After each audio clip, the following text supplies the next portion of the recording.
It began on an island no one planned to remember, and became a battle no one could escape. Guadalcanal was not meant to be decisive. It was not a capital, not a fortress, not a place of monuments or strategy rooms. It was jungle, mud, heat, insects, and darkness. An island swallowed by green so thick it erased distance and direction alike. And yet, in the late summer of 1942, this forgotten place became the point where the Pacific War stopped expanding and started turning back on itself. For the first time since Pearl Harbor, the Allies would attack. Not raid, not defend. Attack. The landings on Guadalcanal were rushed, imperfect, and uncertain. Intelligence was thin. Maps were unreliable. Supplies were limited. But the urgency was absolute. Japanese forces were building an airfield on the island, Henderson Field, and once operational, it would threaten Allied supply routes across the South Pacific. That airfield could not be allowed to exist. When American Marines came ashore, they did not meet immediate resistance. The beaches were quiet. The jungle stood still. For a brief moment, it almost felt easy. That moment did not last. Guadalcanal was not one battle. It was many battles layered together, on land, at sea, and in the air, all happening at once, all feeding into one another, all bleeding the same men dry. On land, the jungle swallowed everything. Visibility vanished within feet. Humidity crushed strength. Disease spread faster than orders. Japanese forces attacked relentlessly, often at night, emerging from the darkness in waves that shattered nerves and lines alike. Defensive positions were primitive. Ammunition was scarce. Food was worse. Men fought half-starved, soaked, and exhausted, clinging to Henderson Field because losing it meant losing everything. At sea, the fighting was just as brutal. Night battles erupted without warning. Ships clashed at point-blank range. Flares lit the water like daylight, then vanished. Naval engagements around Guadalcanal became some of the fiercest of the entire war. Destroyers charged cruisers. Battleships hammered each other in darkness. Entire task forces collided in confusion, leaving wreckage and burning oil drifting across the waves by morning. In the air, the struggle never paused. Aircraft fought over the island daily. Pilots flew until machines broke or fuel ran out. Losses mounted without ceremony. Henderson Field became the heartbeat of the campaign. Whoever controlled it controlled daylight. Whoever lost it surrendered the island. For both sides, Guadalcanal became a test of endurance rather than skill. Supplies ran dangerously low. Reinforcements arrived too slowly. Casualties mounted from combat, disease, and exhaustion alike. The Japanese fought with determination bordering on desperation. The Americans fought knowing that retreat would undo everything gained since the war began. Neither side could disengage. Neither side could afford to lose. Slowly, painfully, momentum shifted. Japanese supply efforts faltered. Air and naval losses mounted. The cost of holding Guadalcanal became unbearable.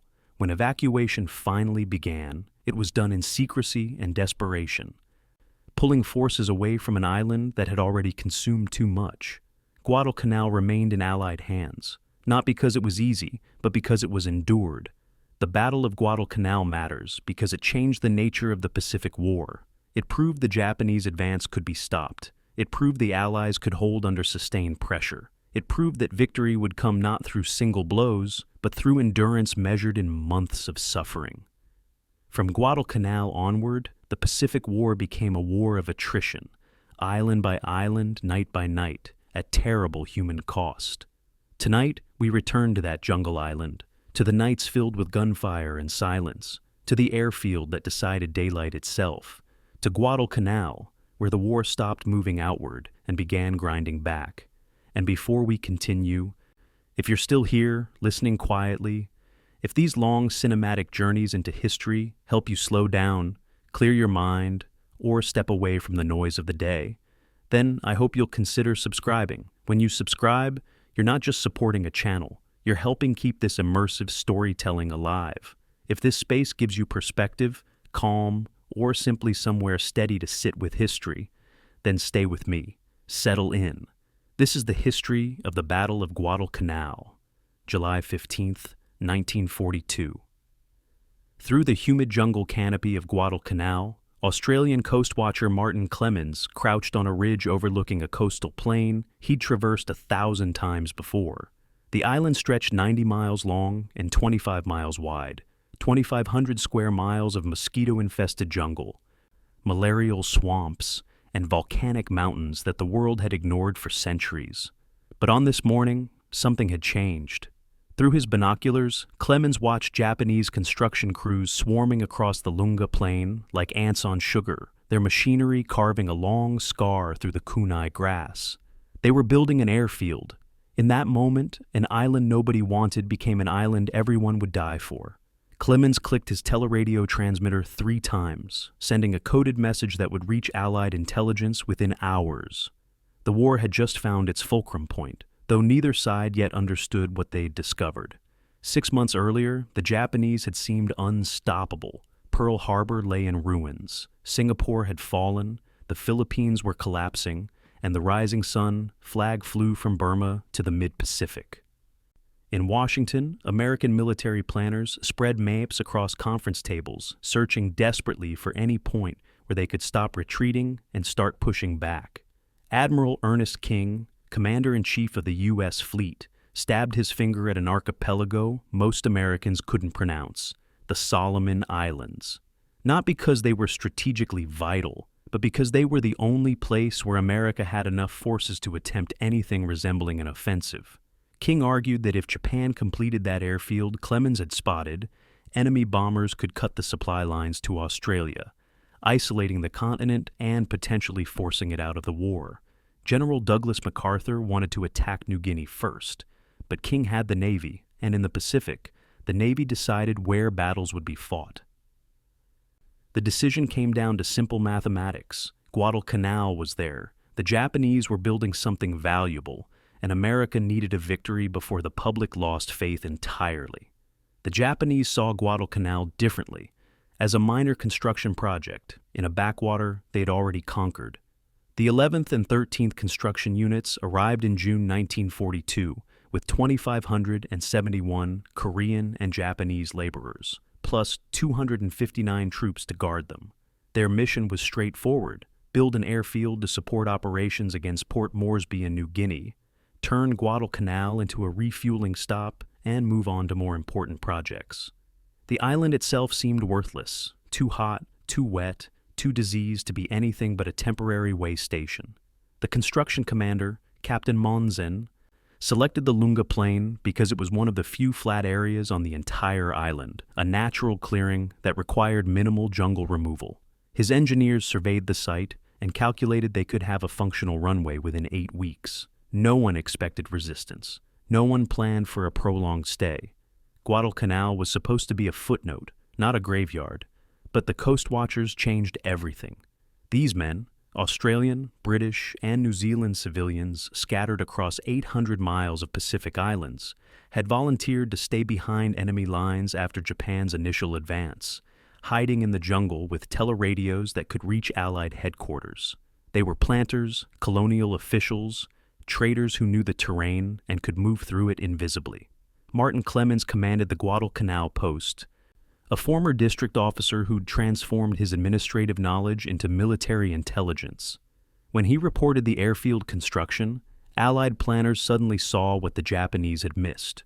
Whoever controlled that runway would control the southern Solomon Islands, and whoever controlled the Solomons could threaten supply routes in every direction. The strategic situation crystallized with brutal clarity. If Japan finished the airfield, they'd advance their bomber radius by 500 miles. If America captured it, they'd have a base to begin the long road back across the Pacific. The race was on, though the Japanese didn't know they were racing. Operation Watchtower received its authorization on July 2, 1942, 28 days before the invasion would launch. In typical Pacific operations, planning took 4 to 6 months. The Americans would have 4 weeks. Major General Alexander Vandegrift, commanding the 1st Marine Division, learned he'd be leading the assault while his units were scattered across the South Pacific in various stages of training. Some battalions hadn't even finished basic infantry instruction. Equipment was short, everything from landing craft to ammunition. Intelligence was almost non-existent. The maps Vandegrift received showed blank spaces labeled dense jungle, with no information about terrain, water sources, or enemy positions. His staff calculated they'd need 3 months to prepare adequately. They'd get 28 days. The whole operation had the desperate improvisation of men who knew they were probably sending troops into a disaster, but couldn't afford to wait for perfect conditions. The Japanese remained oblivious. Their intelligence apparatus, which had performed brilliantly during the war's opening months, failed completely to detect the American buildup. Reconnaissance flights spotted Allied ships gathering at ports in New Zealand and Australia, but Japanese analysts dismissed them as defensive preparations. The idea that America could mount an offensive operation within 8 months of Pearl Harbor seemed preposterous. Japanese strategic doctrine assumed Americans were soft, materialistic, unwilling to endure hardship, a people who would negotiate peace after a few defeats rather than fight a protracted war. This fundamental misreading of American character would cost Japan everything, but in July 1942, it seemed like reasonable analysis. After all, Japan had been fighting in China since 1937. America had been at war for 7 months and lost every battle. Why would Guadalcanal be different? The 1st Marine Division boarding transport ships in New Zealand knew they were different because they had no choice. These men, 10,900 Marines assigned to Guadalcanal, another 6,075 to nearby Tulagi and WW2, understood they were America's last dice throw. If they failed, the defensive perimeter would keep contracting until holding Australia itself became questionable. They'd trained in tropical warfare, but training in New Zealand rainforests bore little resemblance to actual jungle combat. Most had never been in battle. Many were teenagers who'd enlisted after Pearl Harbor, motivated by rage and patriotism in equal measure. Their equipment was good: Springfield rifles and M1 Garands, Browning machine guns, radio sets that mostly worked. But their logistics train was a shambles. Supply officers knew they couldn't carry enough food, ammunition, and medical supplies for a prolonged campaign. But they loaded the ships anyway because the operation wasn't optional. Vandegrift told his staff the operation felt like mounting an offensive with your pants down, but he'd mount it regardless. The airfield construction continued throughout July, uninterrupted and unopposed. Japanese engineers worked in 3 shifts, bulldozing jungle, grading earth, preparing drainage ditches. They had selected a site 3,780 feet long by 200 feet wide, oriented northwest to southeast to account for prevailing winds. Coral and gravel from nearby deposits provided runway surface material. The pace was relentless, 12 to 14-hour days, 7 days a week. By late July, the runway was 75% complete. Monson radioed headquarters that they'd finish ahead of schedule, probably by August 10th or 12th. Supply ships arrived weekly with construction materials, fuel, and food. The laborers ate rice and fish, worked in tropical heat, and counted days until they could leave this miserable jungle island. Some wrote letters home describing Guadalcanal as the worst posting in the military, boring, hot, and plagued with mosquitoes. None imagined they were standing on ground that would become the most contested acre in the Pacific. None knew American Marines were sailing toward them at that exact moment, packed into transports plowing through rough seas, coming to take what Japan assumed it owned. On August 6, 1942, 82 American ships approached Guadalcanal under cover of darkness. The invasion force included 3 aircraft carriers, Enterprise, Saratoga, and Wasp, giving the U.S. temporary control of the surrounding waters. Vandegrift's Marines would hit the beaches at dawn. The plan was simple, because simple was all they had time to develop. Land on the north coast near the airfield, secure the runway before Japanese reinforcements arrived, and hold it until the Navy could establish a supply line. No one knew how many Japanese defended the island. Intelligence estimates ranged from 500 to 5,000 troops, a tenfold uncertainty that made planning nearly impossible. But the invasion couldn't wait for better information. If the Japanese finished the airfield and flew in bombers, the strategic window would slam shut. So, the Marines loaded into Higgins boats in the pre-dawn darkness, checking weapons and trying not to vomit from the rough seas, waiting for the order that would send them into history or oblivion. The island that nobody wanted was about to become the island that everybody bled for. In the weeks and months ahead, Guadalcanal would consume tens of thousands of lives, dozens of ships, hundreds of aircraft. It would break units and break men. It would become synonymous with suffering, disease, and savage close-quarters combat in jungle darkness. Both sides would feed reinforcements into the battle long after rational calculation suggested withdrawal. The ocean floor around the island would become so thick with sunken ships that sailors would call it Iron Bottom Sound. But on August 6th, as the first transport ships cut their engines and began lowering landing craft, none of that horror had yet materialized. There was only the darkness, the sound of waves against steel hulls, and 10,000 Marines who'd been told to take an airfield on an island whose name most couldn't spell. They were about to discover that in war, the places nobody wants become the places everybody dies for, and that a strategic afterthought can transform into a strategic necessity through nothing more than the application of blood and will. Guadalcanal was about to stop being invisible and start being inevitable. August 7th, 1942, 6:13 in the morning. The first wave of Marines hit Red Beach on Guadalcanal's northern coast, expecting hell. They'd been briefed to anticipate murderous fire from concealed positions, banzai charges from fanatic defenders, the kind of slaughter that would define Pacific Island combat for the next 3 years. Instead, they found empty sand. The landing craft ramps dropped, Marines charged forward with rifles ready, and nothing happened. No machine gun fire, no artillery. Just jungle and silence and the strange anticlimactic sensation of surviving a moment you'd prepared to die in. Private Robert Leckie, crouching in the surf with his rifle aimed at the tree line, later described it as the most terrifying silence I've ever heard. Worse than gunfire because you keep waiting for it to start. But it didn't start. The first American offensive of the Pacific War began with Marines walking unopposed onto a beach they had expected to storm. The confusion multiplied as troops pushed inland. Within an hour, Marines reached the airfield construction site and found it abandoned. Hot rice still sat in cooking pots at the Japanese camp. Steam rising from breakfast interrupted mid-meal. Construction equipment stood where workers had left it. Bulldozers with engines still warm, grading equipment positioned for the next day's work, fuel drums stacked and waiting. The Japanese had fled so precipitously they had left everything behind, including 4 intact artillery pieces the Marines would later turn against their original owners. Vandegrift's intelligence officers walked through the camp in disbelief, cataloging supplies that would take weeks for American logistics to deliver. 60 days of rice, medical supplies, tools, ammunition. The enemy had abandoned more food than the Marines had landed with. It seemed impossibly easy, the kind of victory that made men suspicious rather than grateful. On nearby Tulagi and WW2, the picture was bloodier. Those tiny islands, tactical objectives meant to secure Guadalcanal's flanks, held Japanese special naval landing forces who'd received orders to fight to the death. They obeyed. The 1st Marine Raider Battalion and 1st Parachute Battalion hit prepared defenses and paid accordingly. On WW2, a volcanic islet barely 500 yards long, 300 Japanese defenders inflicted 200 American casualties before being annihilated.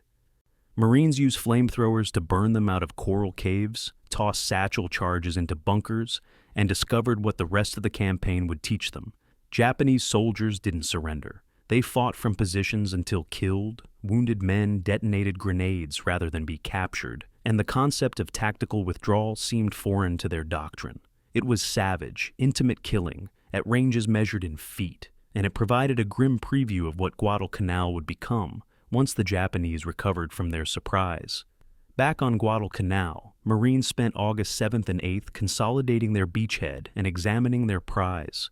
The airfield was 75% complete, a 3,780-foot runway that needed only drainage work and surface grading to become operational. Engineers immediately set to finishing what the Japanese had started. The defensive perimeter expanded to roughly 12 miles in circumference, encompassing the airfield and enough jungle to provide a buffer against artillery. But on August 9th, everything changed. Admiral Frank Fletcher, commanding the carrier task force providing air cover, announced he was withdrawing. His carriers had been under air attack for 2 days, and he feared losing them to Japanese bombers flying from Rabaul 600 miles north. Over Vandegrift's protests, Fletcher pulled his flat tops back, taking the Marines' air umbrella with them. That night, Japanese cruisers crept down from Rabaul and caught American and Australian cruisers in what became known as the Battle of Savo Island. The naval engagement lasted 32 minutes and destroyed 4 Allied cruisers, Astoria, Quincy, Vincennes, and the Australian Canberra. Over 1,000 Allied sailors died, some burned alive in ships that turned into floating ovens, others pulled down by suction when their vessels capsized. It was the worst naval defeat in American history, a catastrophe that revealed how much the U.S. Navy had to learn about night combat against an enemy that trained obsessively for exactly this scenario. Japanese long-lance torpedoes, the Type 93 with its 1,080-pound warhead and 20,000-yard range, proved devastatingly effective. American ships barely saw their attackers before dying. The Japanese commander, Vice Admiral Mikawa Gunichi, could have sailed into the transport area and slaughtered the defenseless cargo ships carrying all Marine supplies. Instead, fearing daylight air attack, he withdrew. His caution saved Vandegrift's force from complete disaster, but it didn't save the Marines from abandonment. The transport ships fled on August 9th, taking with them most of the supplies that hadn't yet been unloaded. Marines on the beach watched their lifeline disappear over the horizon, understanding with sudden clarity that they were isolated. They had the clothes on their backs, their weapons, whatever ammunition had made it ashore, and almost nothing else. Food was short. Daily rations immediately dropped to 2 meals. Heavy equipment was scarce. Most artillery hadn't been unloaded. Medical supplies were inadequate for the disease environment they had entered. Vandegrift radioed headquarters requesting resupply, but the response was pessimistic. After the Savo Island disaster, the Navy was terrified of losing more ships. The Marines would get what could be delivered by submarine and aircraft, which meant almost nothing. For practical purposes, the 1st Marine Division had been deposited on Guadalcanal and forgotten, left to survive or die based on their own resourcefulness.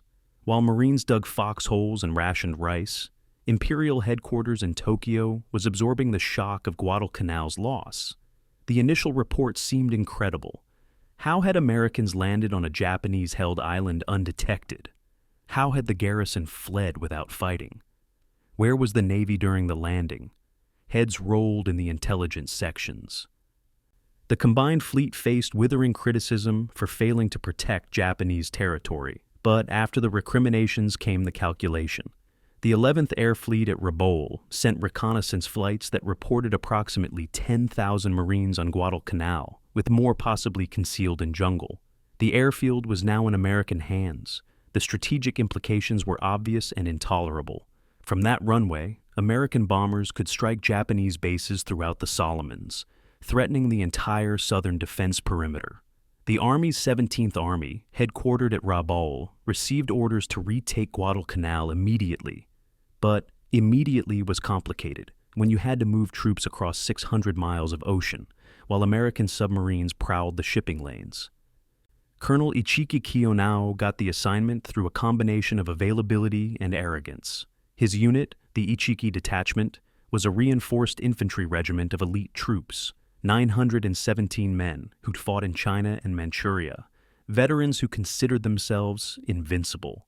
They'd been staging at Truk Atoll for operations against Midway Island before that plan evaporated in carrier flames back in June. Now they'd redeem the Army's honor by crushing the American intruders on Guadalcanal. Ichiki studied intelligence reports that estimated enemy strength at 2,000 troops, poorly equipped and demoralized. His own force would land via destroyer, 6 fast warships racing down the Slot, the channel between Solomon Islands that Japanese ships use for high-speed night runs. The Navy guaranteed safe transport. The operation would take 1 week. Land, attack, annihilate the Americans, secure the airfield, receive reinforcements. Ichiki was so confident he told his officers they'd be back at Truk within a fortnight, drinking sake and receiving medals. The Marines knew something was coming, but didn't know what or when. Coast watchers reported Japanese ships moving south, but ships could mean many things: resupply, reconnaissance, or invasion. Patrols pushed out from the perimeter, making contact with small Japanese groups that had scattered during the initial landing.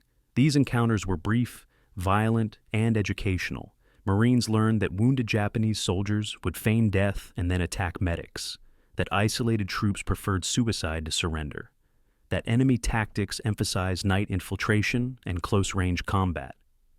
It was warfare without mercy on either side, fought in jungles so thick you couldn't see 10 yards, against an enemy who moved silently and struck from ambush. The temperature never dropped below 80 degrees Fahrenheit. Humidity made every uniform a sweat-soaked rag. Mosquitoes swarmed in clouds dense enough to breathe. And the rain, when it came, turned foxholes into swimming pools and trails into rivers of mud.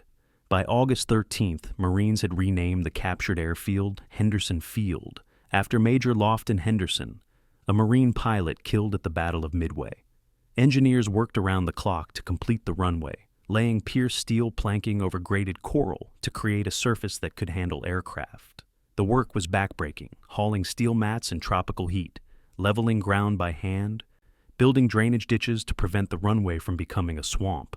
But they finished on August 20th, and that same day, 19 F-4F Wildcat fighters and 12 SBD Dauntless dive bombers flew in from the carrier Long Island, landing on a runway that was still being improved as they touched down. The Cactus Air Force, named after the operation's code word, was born. From that moment forward, Guadalcanal had air power, which meant it had a chance. The Japanese could no longer operate around the island with impunity during daylight. The balance had shifted, though neither side yet understood how decisively. On that same night, August 20th, Colonel Ichiki's troops were landing 22 miles east of Henderson Field, preparing to attack an enemy they'd been taught to despise. The 72-hour war was about to become a 6-month siege, and the opening battle would teach both sides that nothing about this campaign would go according to plan. August 20th, 1942, 11 o'clock at night. Marine listening posts along the Ilu River, misidentified on American maps as the Tenaru, heard something impossible moving through the jungle darkness: singing. Japanese soldiers were singing as they approached American lines, their voices carrying through humid air like ghosts announcing their own deaths. Private First Class John Rivers, manning an outpost with the 1st Battalion, 1st Marines, later described the sound as beautiful and terrifying, like hearing a choir marching into a meat grinder. The Marines tensed behind their machine guns, safeties off, fingers on triggers, waiting for targets to emerge from vegetation so thick that visibility ended at arm's length. Colonel Ichiki Kiyonao had landed 917 men 22 miles east of Henderson Field, and now he was leading them directly into prepared American positions, with the confidence of someone who'd never imagined defeat. Ichiki's certainty came from experience and doctrine, both of which lied to him. He'd fought in China, where Japanese forces routinely defeated numerically superior Chinese armies through aggressive night attacks. His unit had trained for years in cold steel tactics, bayonet charges delivered with spiritual ferocity that broke enemy morale before breaking their lines. The military philosophy drilled into every Japanese soldier emphasized seishin, fighting spirit, as the decisive factor in combat. Superior will could overcome material disadvantage. Aggressive offense defeated passive defense. The Americans, Ichiki believed, were soft decadents who'd collapse under determined attack. His intelligence briefings estimated enemy strength at 2,000 poorly trained troops, nothing his veterans couldn't handle. What Ichiki couldn't know because Japanese reconnaissance had failed completely, was that 11,000 Marines occupied the Guadalcanal perimeter, and they'd spent 2 weeks preparing defensive positions specifically designed to kill attacking infantry. The 1st Battalion, 1st Marines, commanded by Lieutenant Colonel Leonard Cresswell, held 2,200 yards of perimeter along the river.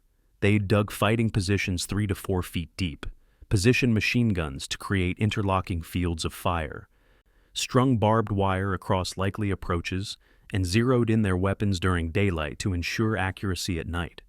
The Marines had 30 caliber machine guns every 20 yards, heavier 50 caliber guns at key points, 37mm anti-tank guns loaded with canister shot, essentially giant shotguns that could cut down multiple men with each round. They'd learned from Marine raiders who'd fought on Tulagi that Japanese attacks came in waves, that the enemy favored infiltration followed by mass assault, and that stopping them required creating kill zones with no cover. The defensive line wasn't improvised. It was engineered specifically to maximize Japanese casualties. All the Marines had to do was hold discipline and keep firing. At 2:30 in the morning, Ichiki's lead companies emerged from the jungle and charged the American line. They came screaming, bayonets fixed, rifles held at port arms, expecting the enemy to break and run. Instead, they ran into machine gun fire so dense that multiple bullets hit single soldiers before they fell. The sound was continuous, a roaring mechanical violence that drowned out everything else. Tracers lit the night in streaks of red and orange. Marines fired until their barrels glowed, swapped out overheated weapons, and kept firing. Japanese soldiers fell in windows. Rows of dead and dying men cut down mid-stride, their momentum carrying them forward even as bullets tore through flesh. The first wave collapsed within minutes, bodies piling up on the sandbar where the river met the ocean. But Ichiki ordered another wave and another, each one charging into the same interlocking fire that had destroyed their predecessors. Private First Class Al Schmid, manning a machine gun position with Corporal Leroy Diamond, fired continuously for over 3 hours. They went through box after box of ammunition. The guns so hot, it cooked off rounds when they tried to reload. Japanese infantry pressed within grenade range, throwing Type 97 grenades that burst in showers of fragments. One grenade exploded near Schmid's face, filling his eyes with shrapnel and blinding him. Diamond continued feeding ammunition, while Schmid fired by feel, traversing the gun by sound, unable to see but determined to keep shooting. They held their position until dawn, killing an estimated 200 Japanese soldiers from a single machine gun emplacement. Later, Marine commanders would use Schmid and Diamond's stand as a textbook example of disciplined defensive fire, but in the moment, it was just two men refusing to die and taking everyone they could with them. As darkness gave way to gray pre-dawn light, the scale of the disaster became visible. The sandbar where Ichiki had concentrated his attack was carpeted with bodies. 770 Japanese soldiers dead in an area the size of a football field. Marines walking the battlefield at sunrise described it as apocalyptic. Some bodies were so riddled with bullets they'd been nearly cut in half. Others lay in neat rows where machine gun fire had swept them. The smell was already overwhelming. Blood, evacuated bowels, gunpowder, and tropical heat beginning to accelerate decomposition. American casualties were 44 killed and 71 wounded, a lopsided ratio that seemed almost obscene. But the numbers reflected a fundamental reality. Attackers crossing open ground against prepared positions with interlocking machine gun fire don't just lose, they get annihilated. Ichiki burned his regimental colors as the sun rose, following Japanese military tradition that forbade allowing battle standards to fall into enemy hands. Then he shot himself through the head with his service pistol, unable to face the disgrace of defeat and survival. His subordinates attempted a fighting withdrawal, but Marine commanders had positioned forces to envelop them. Tanks from the 1st Tank Battalion, M3 Stuart light tanks mounting 37mm guns and multiple machine guns, swept through the remaining Japanese positions, crushing foxholes under their tracks and machine gunning survivors. By afternoon, the Ichiki detachment had ceased to exist as a fighting force. Of 917 men who'd landed, 774 were dead, 15 captured, and the rest scattered into jungle where disease and starvation would claim most of them. It was the first time in the Pacific War that Americans captured Japanese prisoners, and the first time Japanese troops encountered an enemy they couldn't overcome through spiritual superiority. The Marines found diaries and documents on the dead that revealed the depth of Japanese contempt for American fighting ability. One soldier had written, "The Americans are soft and poorly trained. They will run when we attack with spirit." Another predicted, "Victory will take 3 days at most." The enemy has no stomach for combat. These assessments reflected institutional arrogance built on 6 months of unbroken victories from Pearl Harbor to the Philippines. Japanese training emphasized spiritual factors over material ones, teaching that superior morale could defeat superior equipment. The Tenarú River proved otherwise. American industrial firepower, machine guns manufactured by the thousands, ammunition shipped by the ton, had turned spiritual fervor into corpses. But the lesson went largely unlearned in Tokyo, where military commanders dismissed Ichiki's defeat as an aberration caused by reckless leadership rather than systemic flaws in doctrine. American commanders learned different lessons. Vandegrift and his staff studied the battle and concluded that Japanese tactical doctrine was predictable: frontal night attacks, infiltration attempts, refusal to retreat even from untenable positions. If the pattern held, future Japanese attacks could be defeated through prepared defenses and disciplined fire, but they also noted the enemy's willingness to absorb catastrophic casualties without breaking. 15 prisoners from 900 men meant the Japanese would fight until killed. There would be no mass surrenders, no breaking points where enemy units collapsed. Every Japanese soldier on Guadalcanal would have to be killed or starved into submission.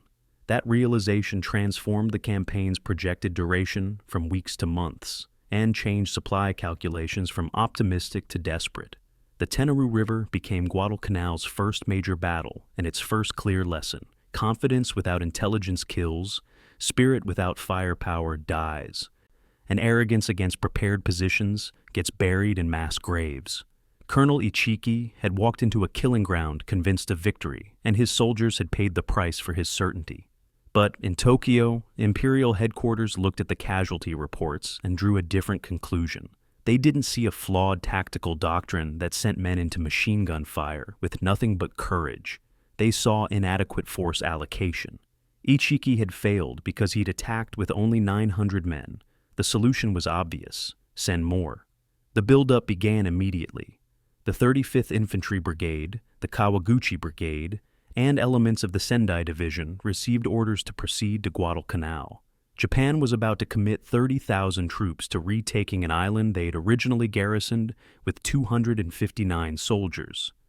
The escalation spiral had begun, and both sides were already trapped in it, unable to walk away from an island that neither had wanted 3 months earlier, but both would now bleed for, until one side had nothing left to give. August 20th, 1942, 4:37 in the afternoon. Captain John L. Smith throttled his F-4F Wildcat fighter into final approach over Henderson Field, leading a flight of 19 fighters and 12 dive bombers in the first landing on Guadalcanal's captured airstrip. The runway was still being improved as the wheels touched down, engineers scattering to clear the landing zone, pierced steel planking so new it hadn't been completely fastened. Smith's aircraft bounced twice on the uneven surface, settled, and taxied toward a revetment that didn't yet exist. Behind him, 30 more aircraft landed in rapid succession, their pilots exhausted from the flight from Carrier Long Island, but relieved to be anywhere that looked like civilization. They shut down their engines and climbed out to discover they'd just arrived in hell's parking lot. Henderson Field was a dirt runway bordered by jungle, with no hardened shelters, no proper maintenance facilities, and supply dumps that consisted of whatever the Navy had managed to deliver by destroyer the night before. But it was theirs, and it was operational, and from that moment forward, Guadalcanal had an air force. The Cactus Air Force, named after the operation's code word, Cactus, would become legendary for fighting the entire Japanese air armada with aircraft numbers that rarely exceeded 70 and frequently dropped below 20. But in August 1942, nobody was thinking about legends. The pilots were thinking about survival. Major John L. Smith, who'd just become the senior Marine aviator on the island, looked around at his new home and realized they'd be sleeping in tents 50 yards from the runway, eating whatever the ground troops could spare, and flying multiple missions daily against an enemy based at Rabaul with hundreds of aircraft. The math was brutal. Japanese bombers flying from Rabaul were 650 miles away, which meant they had the range to strike Guadalcanal, but the defenders had no range to strike back. Every engagement would happen over or near Henderson Field. Every crashed plane would be American. Every pilot shot down would be lost. There was no rotation, no relief, no going home until victory or death. The F-4F Wildcat was a compromise aircraft, not fast enough to catch a Zero in level flight, not maneuverable enough to outturn one, but tough enough to absorb punishment that would destroy Japanese fighters. The F-4F-4 variant that arrived at Guadalcanal had 650 caliber machine guns, self-sealing fuel tanks, and armor plating protecting the pilot. It could dive faster than a Zero and survive damage that would shred a Zero's lightweight airframe. Marine pilots learned quickly that dogfighting a Zero was suicide. The Japanese fighter could turn inside the Wildcat and shred it with 20mm cannon fire. Instead, they developed boom and zoom tactics: dive from altitude, make one firing pass, use superior dive speed to escape, climb back to altitude, repeat. It was unglamorous combat that relied on discipline over artistry, but it kept pilots alive and Zeros dying. Captain Marion Carl, who had become Guadalcanal's first ace, described it as execution rather than fighting. You get above them, you kill them, you leave. Anyone who stays to dogfight gets killed. The daily routine became ritualized quickly. Sunrise meant scrambling to intercept Japanese raids because the enemy bombed Henderson Field every morning with such regularity that Marines called it Tojo time. Coast watchers up the chain at Bougainville and Vella La Vella would radio warnings when Japanese formations took off from Rabaul, usually 30 to 60 minutes advance notice. That gave Henderson's defenders just enough time to get fighters airborne and climb to intercept altitude. The battles happened at 15 to 20,000 feet, where the thin air made every maneuver exhausting and altitude meant life or death. Japanese bombers flew in tight formations, 9 or 27 aircraft in precise V patterns, protected by Zero fighters that prowled above them. Marine fighters had to penetrate the escort, attack the bombers, and escape before Zeros could engage. If they succeeded, bombers fell burning into jungle or ocean. If they failed, Marines died. Ground crews worked miracles with nothing. Aviation mechanics learned to cannibalize 3 wrecked aircraft to create one flyable plane, swapping engines, wings, and instruments in jungle heat with improvised tools. Spare parts arrived sporadically, usually whatever a transport plane could carry or a submarine could deliver. The supply situation was desperate enough that mechanics stripped wrecked Japanese aircraft for parts that might fit American planes.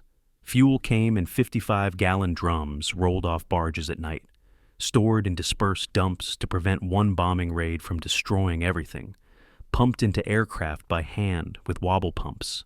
Ammunition was rationed. Pilots received specific round counts for each mission and couldn't waste bullets. The maintenance log from August and September 1942 reads like a catalog of improvisation.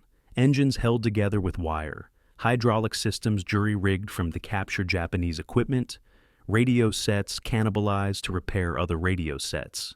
But the improvisation worked often enough to matter. By early September, Henderson Field had 71 aircraft operational, 39 fighters, 19 dive bombers, and 13 other types, including Army Air Force P-400 fighters, and even a Navy PBY Catalina flying boat that someone had pressed into service as a night bomber. The number fluctuated wildly. Some days only 15 aircraft could fly. But Japanese planners at Rabaul couldn't ignore Henderson anymore. American dive bombers were sinking supply ships, and strafing troop concentrations, and bombing Japanese positions with impunity during daylight. The Zeros based at Rabaul could fly combat air patrols over Guadalcanal for only about 30 minutes before needing to return for fuel, not enough time to completely suppress the Cactus Air Force. So, Japan's answer was attrition: bomb Henderson every day, shoot down American planes whenever possible, and eventually the defenders would run out of aircraft and pilots. The attrition worked both ways. Between August 20th and September 30th, the Cactus Air Force lost 15 pilots killed and 35 aircraft destroyed on the ground or shot down in combat, but they claimed 340 Japanese aircraft destroyed, a ratio that Japan couldn't sustain. The critical difference was replacements. When an American pilot was killed, the Navy sent another pilot from the training pipeline. When an American aircraft was destroyed, Another aircraft eventually arrived from the factory. When a Japanese pilot was killed, his 1,000 hours of training died with him. And Japan's pilot training programs couldn't replace experienced air crews fast enough. When a Zero was shot down, it might take 6 months to build and deliver a replacement to forward bases. The arithmetic favored America, but the arithmetic was written in the lives of 20-year-old men who climbed into cockpits knowing their odds of survival decreased with every mission. At night, the situation reversed. Japanese destroyers made high-speed runs down the slot, the channel between Solomon Islands, unloading troops and supplies in 15 to 30 minutes before racing back north. These Tokyo Express runs happened so frequently, they became routine, a nightly occurrence that Marines dreaded.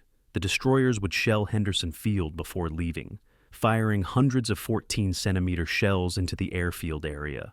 The bombardments killed Marines sleeping in tents, destroyed parked aircraft, cratered the runway, and made sleep impossible. Marines learned to sleep in foxholes, developed the ability to judge shell caliber by sound, and lived in a state of exhausted terror that never quite ended.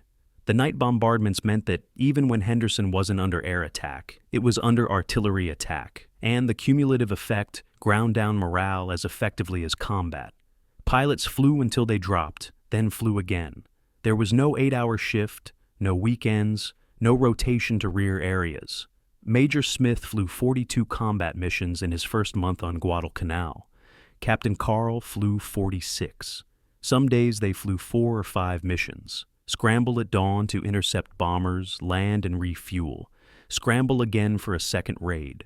Fly ground attack missions in the afternoon, and finish with evening patrols.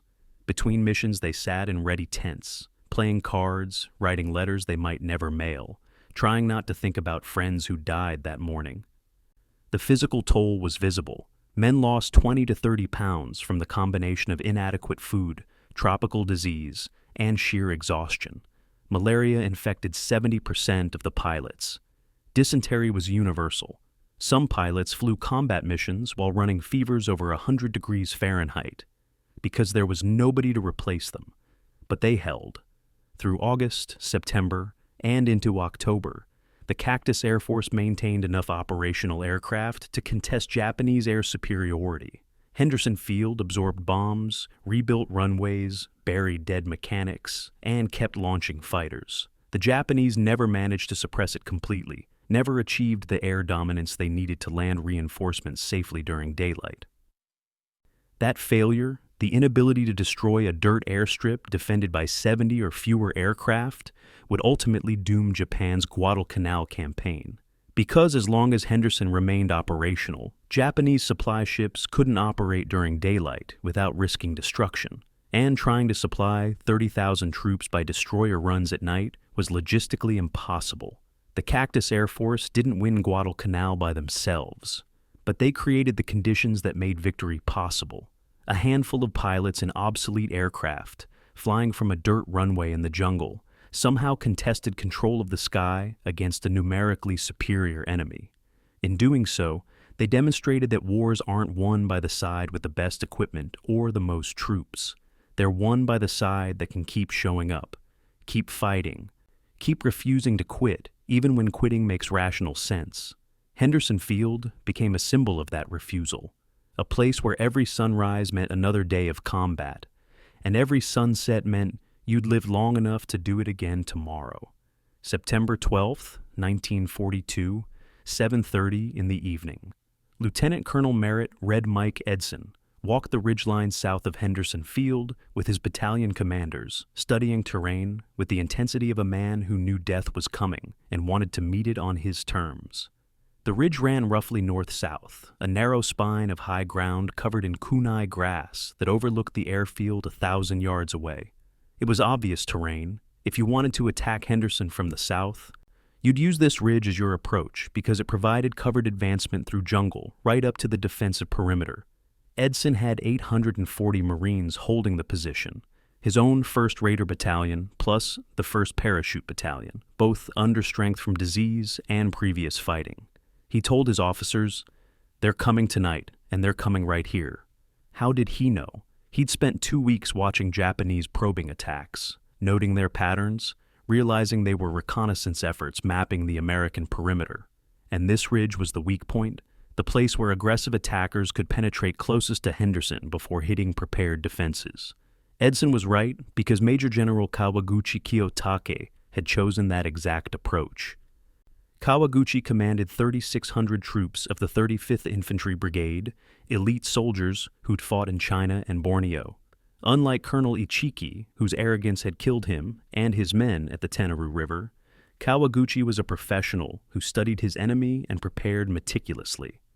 He'd landed his brigade on Guadalcanal in late August via Tokyo Express destroyer runs, endured weeks of aerial bombardment and supply shortages, and now had orders to capture Henderson Field by September 15th, or face relief from command. His plan was sophisticated, multiple simultaneous attacks from different directions to split American reserves, with the main assault hitting from the south, along the ridge that American maps didn't even name, but Marines would later call Edson's Ridge or Bloody Ridge.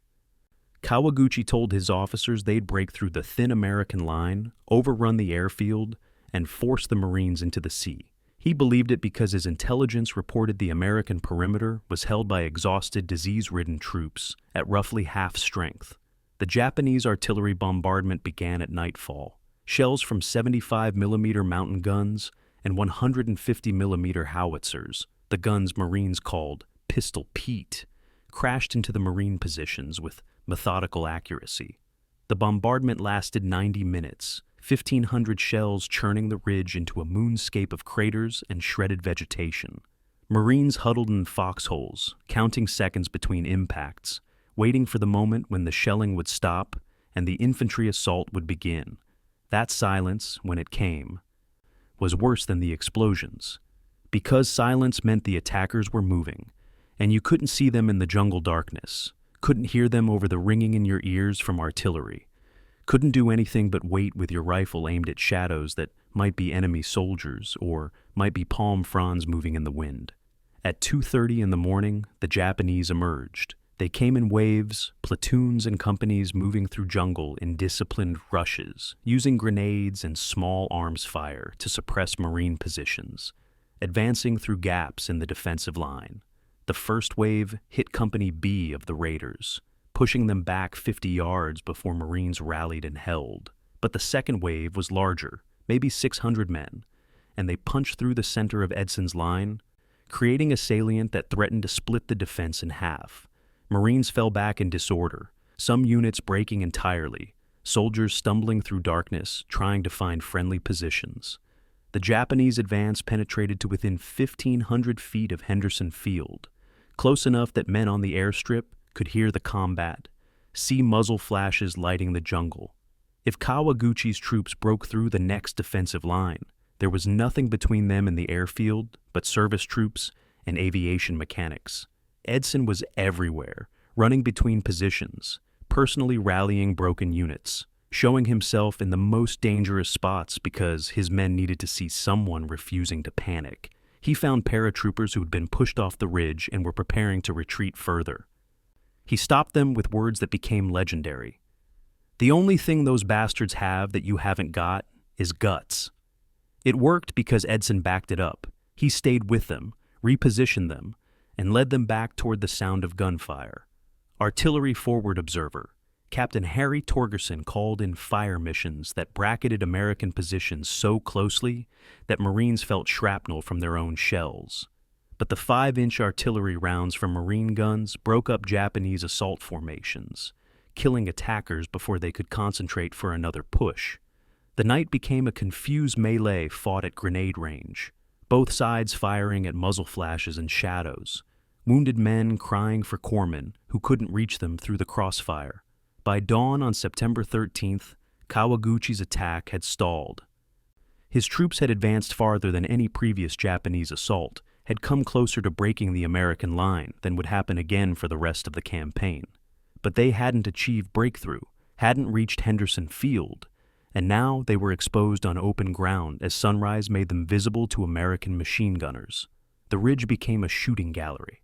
Japanese soldiers caught in the kunai grass were cut down by interlocking fire from positions they couldn't see. Artillery forward observers called in missions on every concentration of enemy troops, walking barrages through the assault formations with mechanical precision. Some Japanese units tried to retreat, but found their withdrawal routes cut off by Marine counterattacks. Others held their ground and died where they fought, following doctrine that forbade retreat even from hopeless positions. The battle continued through September 13th and into the 14th, though the outcome was no longer in doubt. Kawaguchi attempted night attacks on both nights, each one smaller than the last as his force bled out. Marine casualties mounted to 104 killed and 278 wounded, a 45% casualty rate that would have broken some units, but which the raiders and paratroopers absorbed and kept fighting. Japanese casualties were estimated at 850 killed, with hundreds more wounded who'd die in the jungle over the following weeks. The ridge where Edson made his stand was carpeted with bodies, the smell of death thick enough to make men gag. Marines collected Japanese weapons and documents, including Kawaguchi's battle plans, which revealed just how close the attack had come to success. The strategic consequences rippled outward. In Tokyo, Imperial headquarters relieved Kawaguchi of command for failing to capture Henderson Field, though privately his superiors knew he'd come terrifyingly close.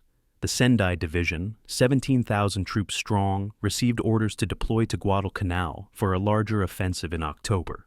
If the 35th Brigade's 3,600 men had nearly broken the American line, then surely 2 full divisions could overwhelm it. The logic seemed sound. Apply more force until the enemy breaks. What Japanese planners didn't grasp was that every assault revealed American defensive tactics, allowed Marines to improve their positions, and educated the defenders at Japanese expense. Each failed attack made the perimeter stronger, not weaker. For the Marines, Bloody Ridge became proof that they could hold against overwhelming attacks if they maintained discipline and refused to break. But it also revealed how thin their margin of survival was. Another 1,000 Japanese troops might have achieved breakthrough. If Kawaguchi had coordinated his multi-pronged attacks better, if his forces had struck simultaneously instead of piecemeal, if Japanese artillery had been more accurate, any of these factors could have changed the outcome. Vandegrift and his staff knew they'd won, but they also knew they'd nearly lost. The distance between victory and defeat was measured in yards and minutes. One more major attack before reinforcements arrived might collapse the perimeter. Edson received the Medal of Honor for his leadership during the battle, though he deflected credit to his Marines. The ridge that bore his name became hallowed ground in Marine Corps history, a place where 840 men held a critical position against 3,600 attackers and refused to yield. But for the men who'd fought there, Bloody Ridge was less about glory and more about horror. About what happened when determined attackers met determined defenders and both sides refused to quit. The ridge proved that Guadalcanal wouldn't be won by brilliant maneuvers or clever tactics. It would be won by whoever could endure more, suffer more, and keep fighting when every rational instinct screamed to run. The Japanese had come within 1,000 yards of Henderson Field and been stopped by men who had nothing left except refusal to surrender. In the algebra of attrition, that refusal would prove decisive. But in September 1942, with months of combat still ahead, both sides had only begun to understand how much blood this island would demand before releasing its grip on either army. The battle for Bloody Ridge wasn't the climax of the Guadalcanal campaign. It was just the moment when both sides realized they were fighting for something that transcended strategic value. They were fighting because stopping meant admitting the dead had died for nothing. September 23, 1942, 0300 hours. Private Eugene Sledge of the 1st Marine Division woke in his foxhole to discover he was lying in 4 inches of water, his body shaking with malarial chills, despite the 85-degree temperature. He'd lost 28 pounds in 6 weeks on Guadalcanal, could count every rib through skin that had turned yellow from Atabrine anti-malarial pills that didn't actually prevent malaria. His feet were rotting inside his boots, jungle rot, a fungal infection that ate through skin until you could see bone. The dysentery was constant, a grinding intestinal agony that sent men stumbling to slit trenches a dozen times each day. And the rain never stopped, turning foxholes into swimming pools, rifles into rust-coated clubs, and every piece of equipment into a mildewed wreck. Sledge tried to stand and couldn't. His legs wouldn't support his weight. He crawled to the edge of his foxhole and vomited water and bile, then lay back in the mud because moving required more energy than his starving body possessed. This was Guadalcanal's real enemy, the one that killed more Americans than Japanese bullets ever would. The medical statistics told a story of systematic biological destruction. By October 1942, 75% of Marines on Guadalcanal had contracted malaria. The disease came from Anopheles mosquitoes that bred in stagnant water, which meant everywhere on an island defined by swamps, streams, and constant rainfall. Symptoms began with fever and chills, progressed to delirium and unconsciousness, and sometimes ended in death, but mostly malaria just ground men down. Each recurring attack stealing more strength until soldiers became hollow-eyed scarecrows who could barely lift their rifles. The treatment was quinine when supplies permitted, but quinine shipments were erratic. Attrition replaced quinine in October, a synthetic drug that turned skin yellow and caused nightmares but sort of worked if you took enough of it. Men who survived Guadalcanal would suffer malarial relapses for decades, the parasites dormant in their livers erupting into fevers 20 or 30 years after leaving the island. Daily caloric intake dropped to 1,500 to 2,000 calories, roughly half what combat troops required. The official ration was supposed to be 4,000 calories daily, but those calculations assumed regular supply ships, functional logistics, and a rear area where food could be stored and distributed. Guadalcanal had none of those things. What the Marines ate was whatever the Navy could deliver by destroyer or submarine, plus captured Japanese supplies. Breakfast was often a canteen cup of rice, wormy and weevil-infested, because there was no way to store food that insects and humidity couldn't penetrate. Lunch might be 3 strips of bacon, leathery and rancid. Dinner was more rice, sometimes with canned fish if anyone had found Japanese supply dumps. The captured rice became a staple. Ironic that American Marines survived partly on food intended for the enemy they were fighting. The weight loss was universal and catastrophic. Marines who had arrived at 180 pounds dropped to 140 or 130. Officers who kept records noted that the average soldier lost 20 to 35 pounds over 8 to 12 weeks. Some men lost more. Staff Sergeant John Basilone, who would win the Medal of Honor for his heroism on Bloody Ridge, lost 42 pounds between August and November. He wasn't unusual. The human body, starved and diseased, began consuming itself, burning muscle for energy, weakening bones, reducing soldiers to skeletal figures who moved in a shuffling gait Marines called the Guadalcanal Shuffle. The shuffle came from dysentery, the constant diarrhea that made normal walking impossible because men couldn't trust their bowels. You walked in short, careful steps, always knowing where the nearest slit trench was, because the alternative was soiling yourself. Fungal infections were near universal. 90% of Marines developed jungle rot by their second month on the island.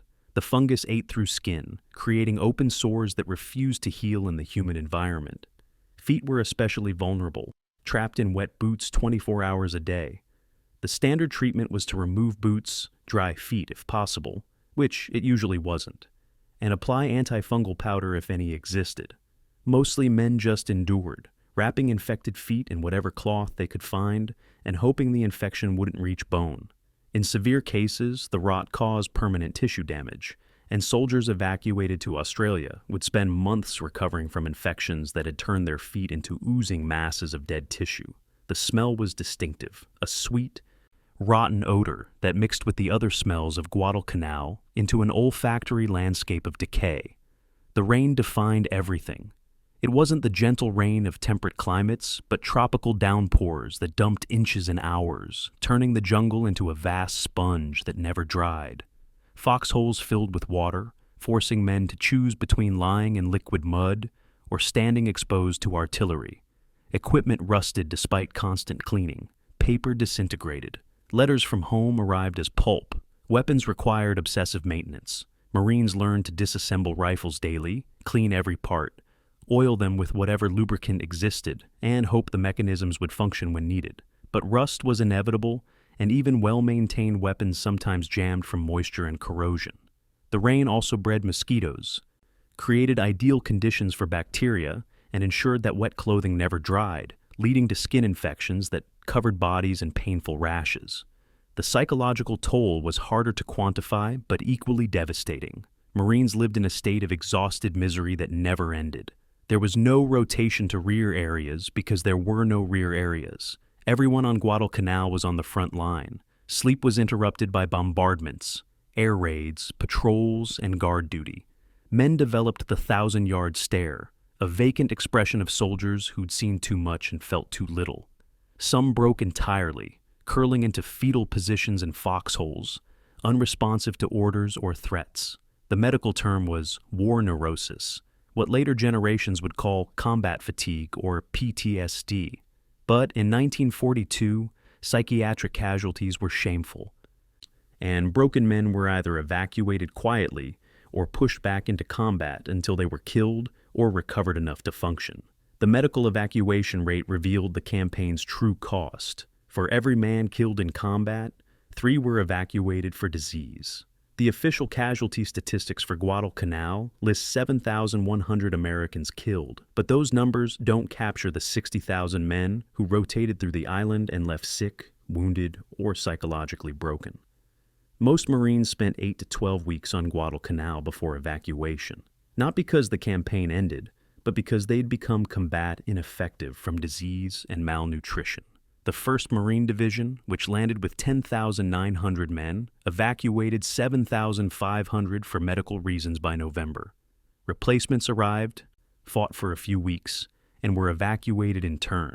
The island consumed men like firewood, burning them up and spitting out husks. The comparison to Japanese suffering was instructive. American Marines endured misery beyond anything most had imagined possible, and many died from disease rather than combat. But Japanese soldiers faced identical conditions with worse supplies and no medical infrastructure. While Marines received sporadic food deliveries and at least some medical care, Japanese troops were starving to death in their positions, eating grass and roots, dying from malnutrition and disease in numbers that dwarfed American losses. The difference was logistics. America could deliver 1,500 calories daily per man. Japan couldn't deliver anything consistently. Both sides suffered, but Japanese soldiers were suffering harder and dying faster, not from American bullets, but from their own military's inability to supply troops across 600 miles of submarine-infested ocean. By October 1942, Guadalcanal had earned its reputation as the Island of Death. Marines wrote letters home describing conditions that censors often deleted. Tales of starvation, disease, and degradation that seemed too horrible to be real. But they were real, and the men who survived would carry Guadalcanal in their bodies forever. The malaria that recurred for decades, the digestive problems from chronic dysentery, the psychological scars from watching friends waste away from disease, the memories of lying in flooded foxholes, too weak to stand, wondering if you'd die from bullets or bacteria. Guadalcanal proved that modern warfare killed through more than violence. It killed through exhaustion, starvation, and disease. It killed through rain and mosquitoes and fungi. It killed slowly, grinding men down over weeks and months until their bodies simply quit. And for the Marines holding Henderson Field through that long, miserable autumn of 1942, survival wasn't about courage or training or firepower. Survival was about enduring one more day of wretchedness, then waking up and enduring another and another, until either you died or the island released its grip. Most men who left Guadalcanal alive would say the island never truly released them, that some part of their bodies and souls remained trapped in those muddy foxholes forever, shivering with fever and counting days until relief that never quite came. September 15th, 1942, Imperial General Headquarters, Tokyo. Lieutenant General Hyakutake Harukichi received orders that would fundamentally alter his career and Japan's strategic position in the Pacific. He was to personally assume command of operations on Guadalcanal, taking direct control of the 17th Army's effort to retake Henderson Field. This was unprecedented. Japanese army commanders hadn't personally led troops in combat since the Russo-Japanese War of 1905. The assignment reflected both the operation's importance and Tokyo's growing desperation. 2 attempts to retake Guadalcanal had failed catastrophically, costing nearly 5,000 troops. The October offensive would be different.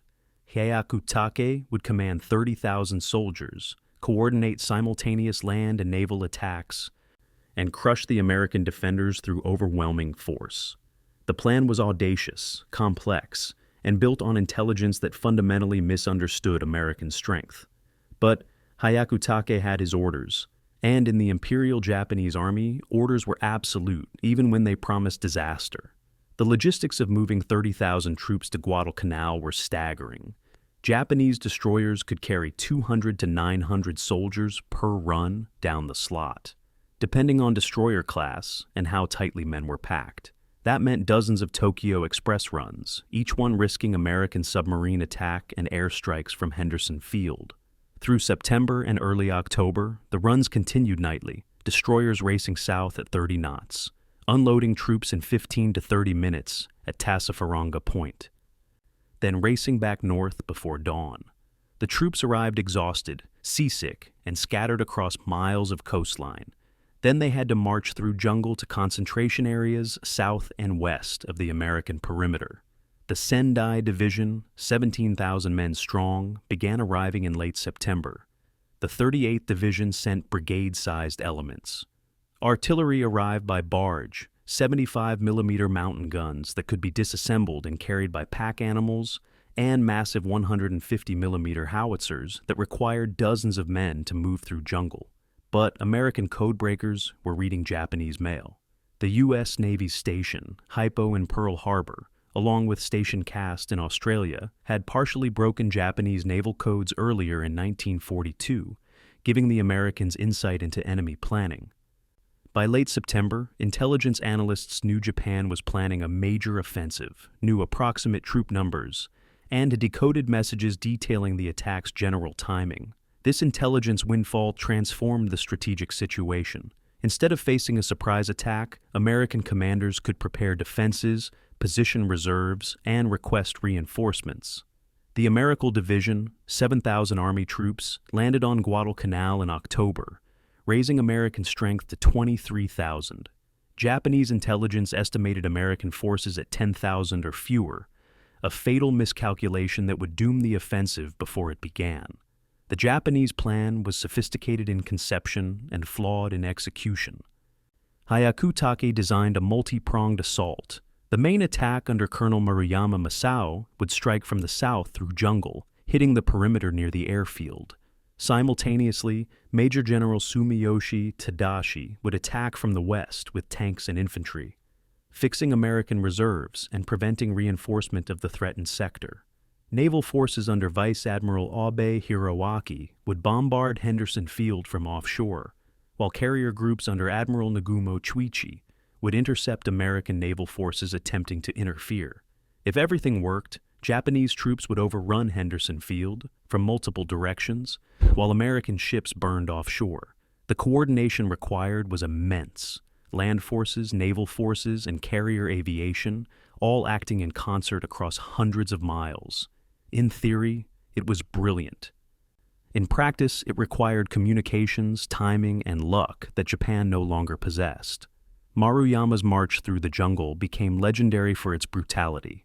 His force, 7,000 men of the 2nd Division, departed from their assembly area on October 16, with orders to reach jump-off positions by October 21st. The route looked simple on maps, 35 miles through jungle to attack positions south of Henderson Field. But maps lied. The jungle was trackless, filled with ravines, swamps, and vegetation so dense that men could barely see 5 feet ahead. The division carried rations for 1 week, assuming they'd capture American supplies after breaking through. What they couldn't carry were the heavy weapons. Maruyama ordered his artillery abandoned after 2 days when it became obvious the guns couldn't be moved through the terrain. His men hacked their way forward with machetes, climbing ridges and descending into valleys, the heat and humidity draining strength with every hour. Soldiers collapsed from exhaustion. Some died from heat stroke. The columns stretched for miles through trackless jungle, units becoming separated, communication breaking down. The march took 5 days instead of 2. Maruyama's exhausted troops reached their attack positions on October 23rd, a full day late, having abandoned their artillery and much of their heavy equipment. The men who arrived were in no condition to attack. They'd eaten their rations, lost an estimated 20% of their strength to heat casualties and desertion, and were too tired to dig proper assault positions. But Hyakutake's schedule was inflexible. The naval forces were already moving into position. The carrier groups were committed. The attack would proceed on October 23rd, regardless of Maruyama's condition.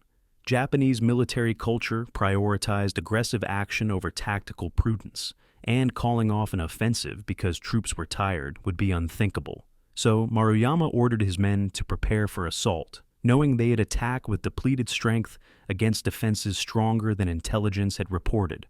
Meanwhile, American preparations continued. Vandegrift knew from intelligence reports that a major attack was imminent, though he didn't know exactly where or when. He strengthened the southern perimeter, positioned reserves for rapid reinforcement, and ensured artillery was pre-registered on likely approach routes. The newly arrived American Division troops took up positions, giving the Marines their first significant reinforcement since landing. The defensive line now stretched 12 miles, manned by 23,000 troops with adequate food, ammunition, and artillery support. They'd spent 2 months improving fortifications, clearing fields of fire, and preparing the kind of defensive positions that turned frontal assaults into suicide missions. The contrast with Japanese preparations was stark. American troops were rested, supplied, and defending prepared positions. Japanese troops were exhausted, unsupplied, and about to attack through jungle into unknown defenses. The Japanese Navy was already celebrating. Admiral Yamamoto Isoroku, commander-in-chief of the combined fleet, had positioned his carriers and battleships to intercept American naval forces. His staff had drafted victory announcements to be broadcast after Henderson Field's capture. The carrier Zuikaku had even prepared to launch aircraft to photograph the American surrender. This confidence reflected Japan's strategic culture. Once committed to an offensive, success was assumed. The possibility of failure wasn't seriously contemplated because contemplating failure undermined the spiritual determination that Japanese doctrine considered essential to victory. So the fleet moved into position, the army prepared to attack, and everyone from Yamamoto to the lowest private expected triumph. The Americans, reading Japanese communications and preparing their defenses, expected something different. On October 22nd, U.S. intelligence decoded a message from Hyakutake to his units. "Banzai to the Emperor! Tomorrow we strike the decisive blow." That gave Vandegrift and his staff 24 hours warning that the attack was imminent.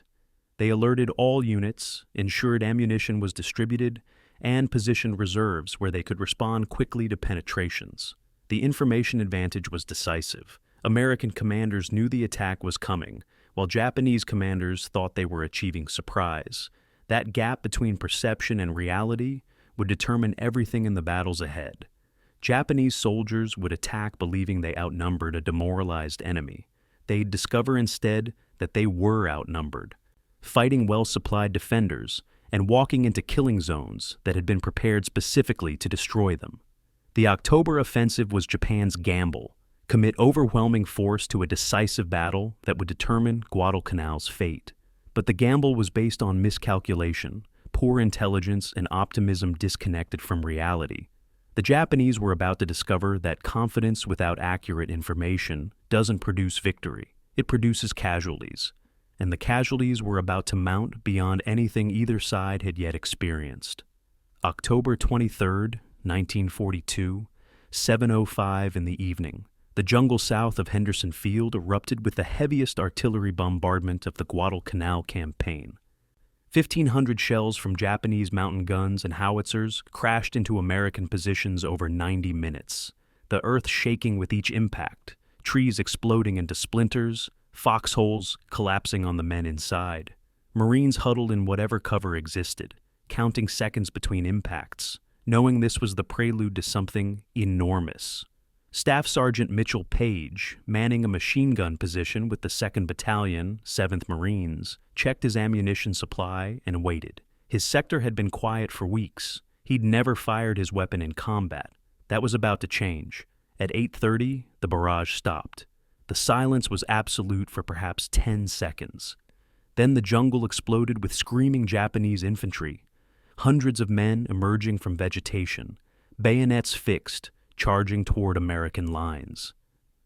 The October offensive had begun, and for the next 72 hours, the fate of Guadalcanal would balance on whether thin defensive lines could hold against human waves that seemed endless. The Japanese attack hit the wrong place. Maruyama had planned to strike a gap between Marine units, exploiting a weak point in the perimeter. Instead, his exhausted troops, blundering through darkness after their brutal jungle march, emerged directly in front of the 1st Battalion, 7th Marines, under Lieutenant Colonel Louis Chesty Puller. This was the worst possible luck. Puller's battalion was fresh, well-supplied, and positioned in carefully prepared defenses. They'd spent 2 weeks clearing fields of fire, positioning machine guns for interlocking coverage, and pre-registering mortar and artillery targets. When Japanese infantry emerged from the jungle, they walked into a kill zone engineered specifically to destroy attacking formations. The result was mechanical slaughter. Machine guns opened fire at 100 yards, cutting down the first wave before they had advanced 50 feet. The Japanese came again, climbing over bodies, and died in the same killing zone. And again. And again. Sergeant John Basilone became the face of the American defense. He'd already won fame for his actions on Bloody Ridge in September, but the October battle would make him legendary. Basilone commanded 2 machine gun sections in Puller's line, positioned where the Japanese assault concentrated. For 3 days, he and his crews fired continuously, their barrels overheating so badly the metal glowed red in darkness. When his assistant gunners were killed, Basilone manned both guns himself, traversing between them, firing until ammunition ran out, then sprinting through Japanese fire to retrieve more ammunition from supply points. He fired an estimated 12,500 rounds over 2 days, enough to destroy multiple gun barrels. When one gun jammed, he cleared it under fire. When Japanese infantry penetrated to within grenade range of his position, he killed them with pistol and machete. He held his sector for 3 days without retreating a foot, and the ground in front of his position was so thick with Japanese bodies that burial details needed a bulldozer to clear them. But the critical failure was Japanese coordination. Maruyama's main attack hit the perimeter at midnight on October 24th. Sumiyoshi's diversionary attack from the west was supposed to strike simultaneously, dividing American attention and reserves. Instead, Sumiyoshi attacked 24 hours early on October 23rd, giving Vandegrift's staff time to recognize it as a diversion and keep reserves positioned for the main attack. When Maruyama finally struck, American commanders knew where to send reinforcements. The coordination collapse continued throughout the battle. Different Japanese units attacked hours apart instead of simultaneously, allowing Americans to shift forces from quiet sectors to threatened ones. Artillery support was minimal because Maruyama had abandoned his heavy guns during the jungle march. Naval bombardment came sporadically, uncoordinated with ground assaults. The Japanese plan had required precise timing across multiple commands. Instead, it fractured into isolated attacks that American defenders defeated piecemeal. The fighting was savage and personal. Japanese doctrine emphasized night infiltration and close-quarters combat, forcing battles at ranges where American firepower advantages diminished. In darkness, with visibility measured in feet, combat became a primal struggle with grenades, bayonets, and fists. Marines described hearing Japanese soldiers moving through jungle, calling to each other, then feeling impacts as bodies collided in darkness. You couldn't see who you were fighting, just shoot at sounds and movement. Corpsmen working in forward positions treated wounded men while Japanese soldiers prowled meters away. Casualties from both sides lay intermingled in no man's land between the lines, some calling for help in languages their enemies couldn't understand. Dawn revealed scenes of horror, bodies piled 3 and 4 deep, wounded men who died during the night, Americans and Japanese lying side by side in death. The October 24th attack continued through the night and into October 25th, though its momentum was broken. Maruyama threw his remaining forces forward in desperate attempts to achieve breakthrough, but organized assault had degraded into uncoordinated rushes by a company and platoon-sized units. Each attack was stopped by machine gun fire, artillery barrages, or infantry counterattacks. By October 26th, Maruyama's forces were shattered. He'd lost approximately 3,500 men killed, half his attacking force, and achieved nothing except proving American defenses were stronger than Japanese intelligence had reported. The survivors were too exhausted and depleted to continue attacking. Maruyama radioed Hyakutake requesting permission to withdraw. The request was denied. Japanese doctrine forbade retreat from offensive operations, but doctrine couldn't conjure replacement troops, and by October 27th, the offensive had simply collapsed from attrition. American casualties were remarkably light given the battle's intensity: 86 killed, 192 wounded over 3 days of continuous combat. The disparity reflected the defenders' advantage: prepared positions, interlocking fields of fire, artillery support, and fighting from behind cover against enemies advancing through open ground. But the numbers also reflected something more significant: the professionalization of the American military over 2 months of combat.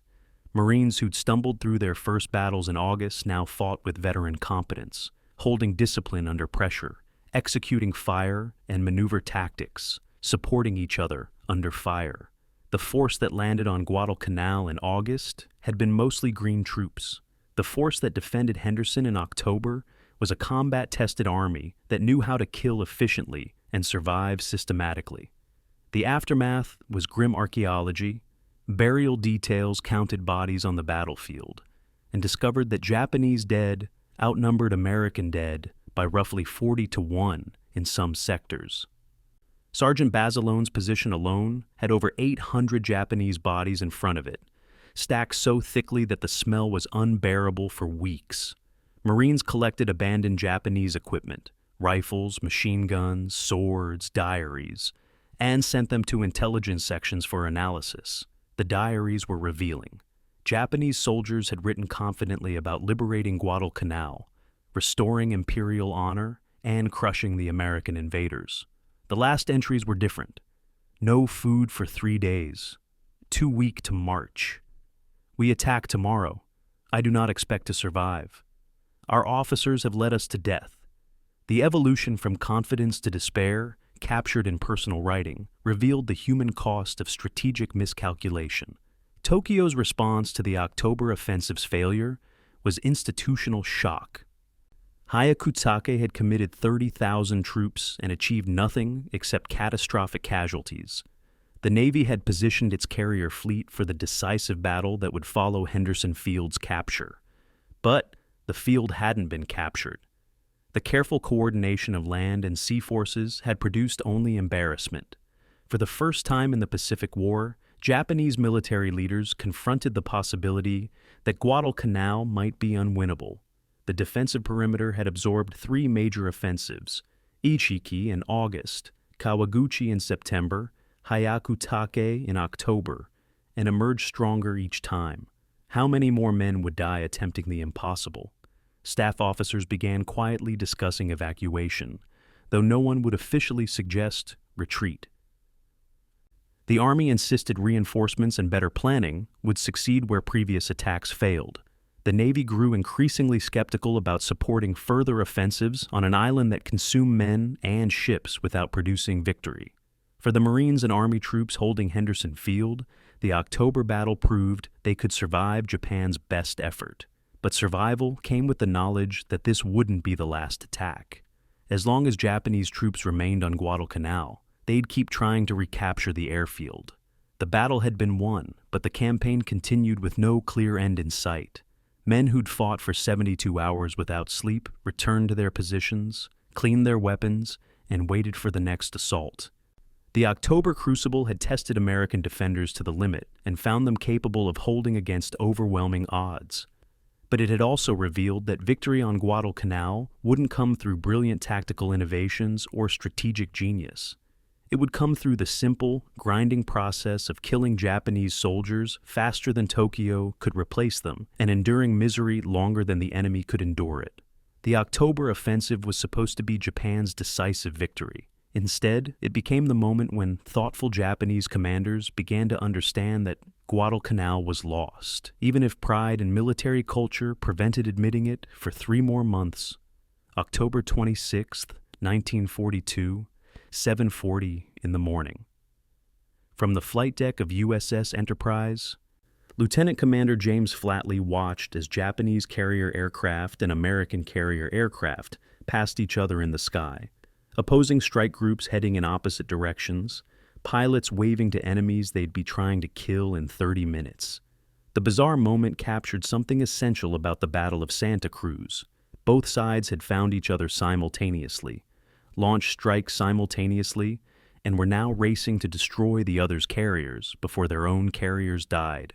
This was fleet carrier combat at its most naked. No surprise, no deception. Just 2 naval forces that had detected each other and were now committed to mutual destruction. The Americans had 2 carriers, Enterprise and Hornet. The Japanese had 4, Shokaku, Zuikaku, Zuiho, and Junyo. The mathematics favored Japan, but mathematics and carrier warfare meant little. What mattered was who hit first, hit hardest, and survived long enough to recover their aircraft. Over the next 6 hours, both sides would discover that winning a carrier battle doesn't necessarily mean winning anything important. The Japanese strike found Hornet first. At 9:43, HED-3A Val dive bombers began their attack runs, screaming down from 14,000 feet at 70-degree angles, dropping 500-pound bombs with remarkable accuracy. The first bomb hit Hornet's flight deck, penetrating 3 decks before exploding, killing 60 men instantly and starting fires in the hangar deck. More bombs followed, 2 more direct hits within 3 minutes, each one tearing holes in the ship's vitals. But bombs weren't the worst of it. 2 Japanese pilots, their aircraft crippled by anti-aircraft fire, deliberately crashed into Hornet's superstructure, kamikaze attacks before the tactic had been officially adopted. 1 bomber hit the ship's island, exploding in a ball of aviation fuel that incinerated everyone on the bridge.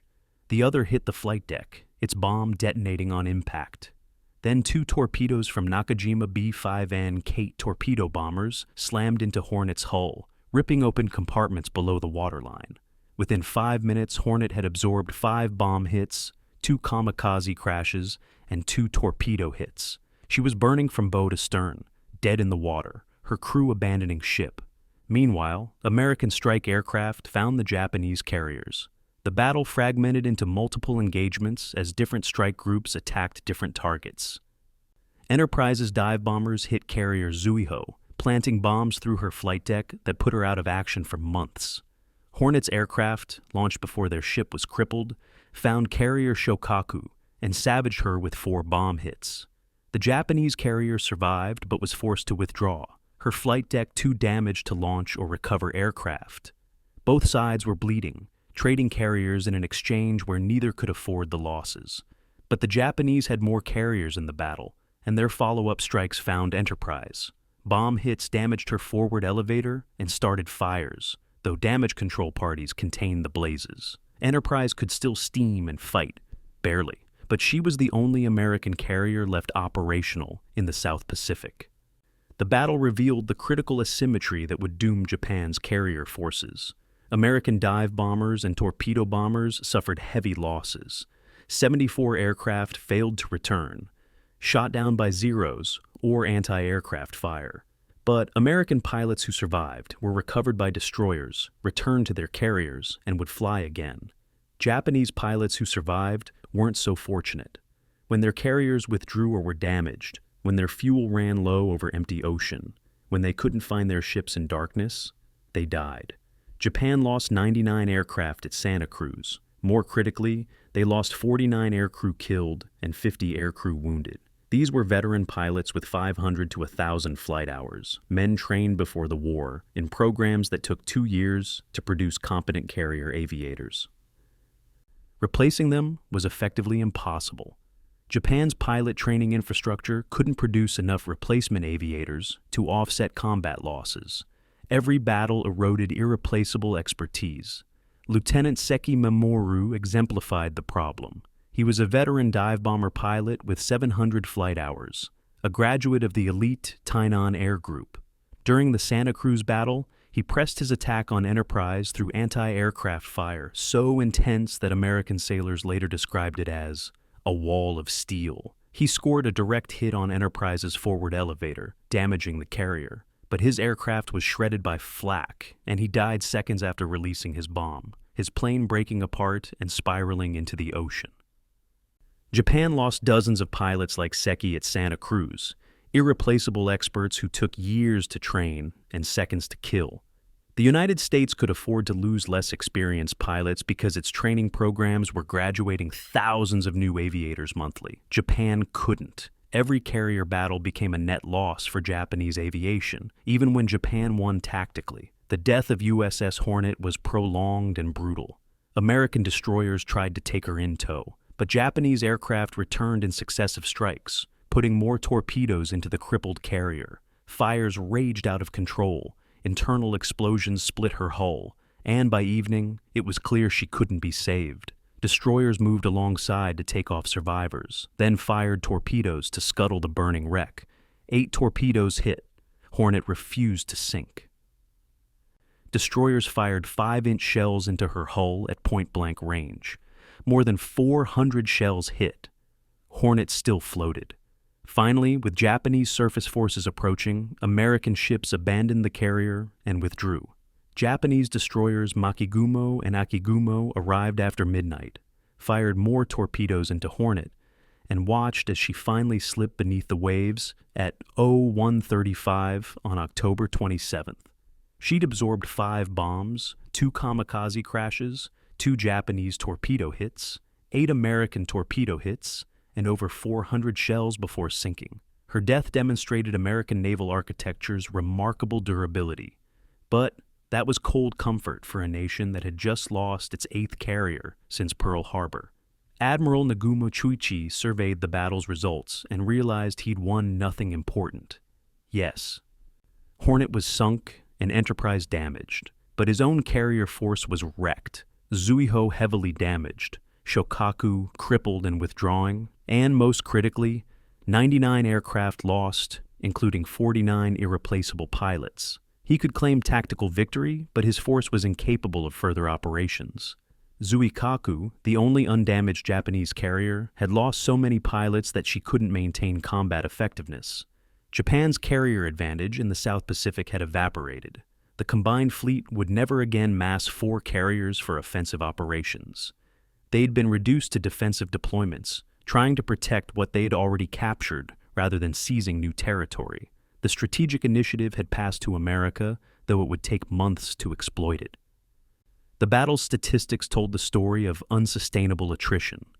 United States losses: carrier Hornet sunk, carrier Enterprise damaged, destroyer, Porter sunk, 74 aircraft lost, 266 men killed.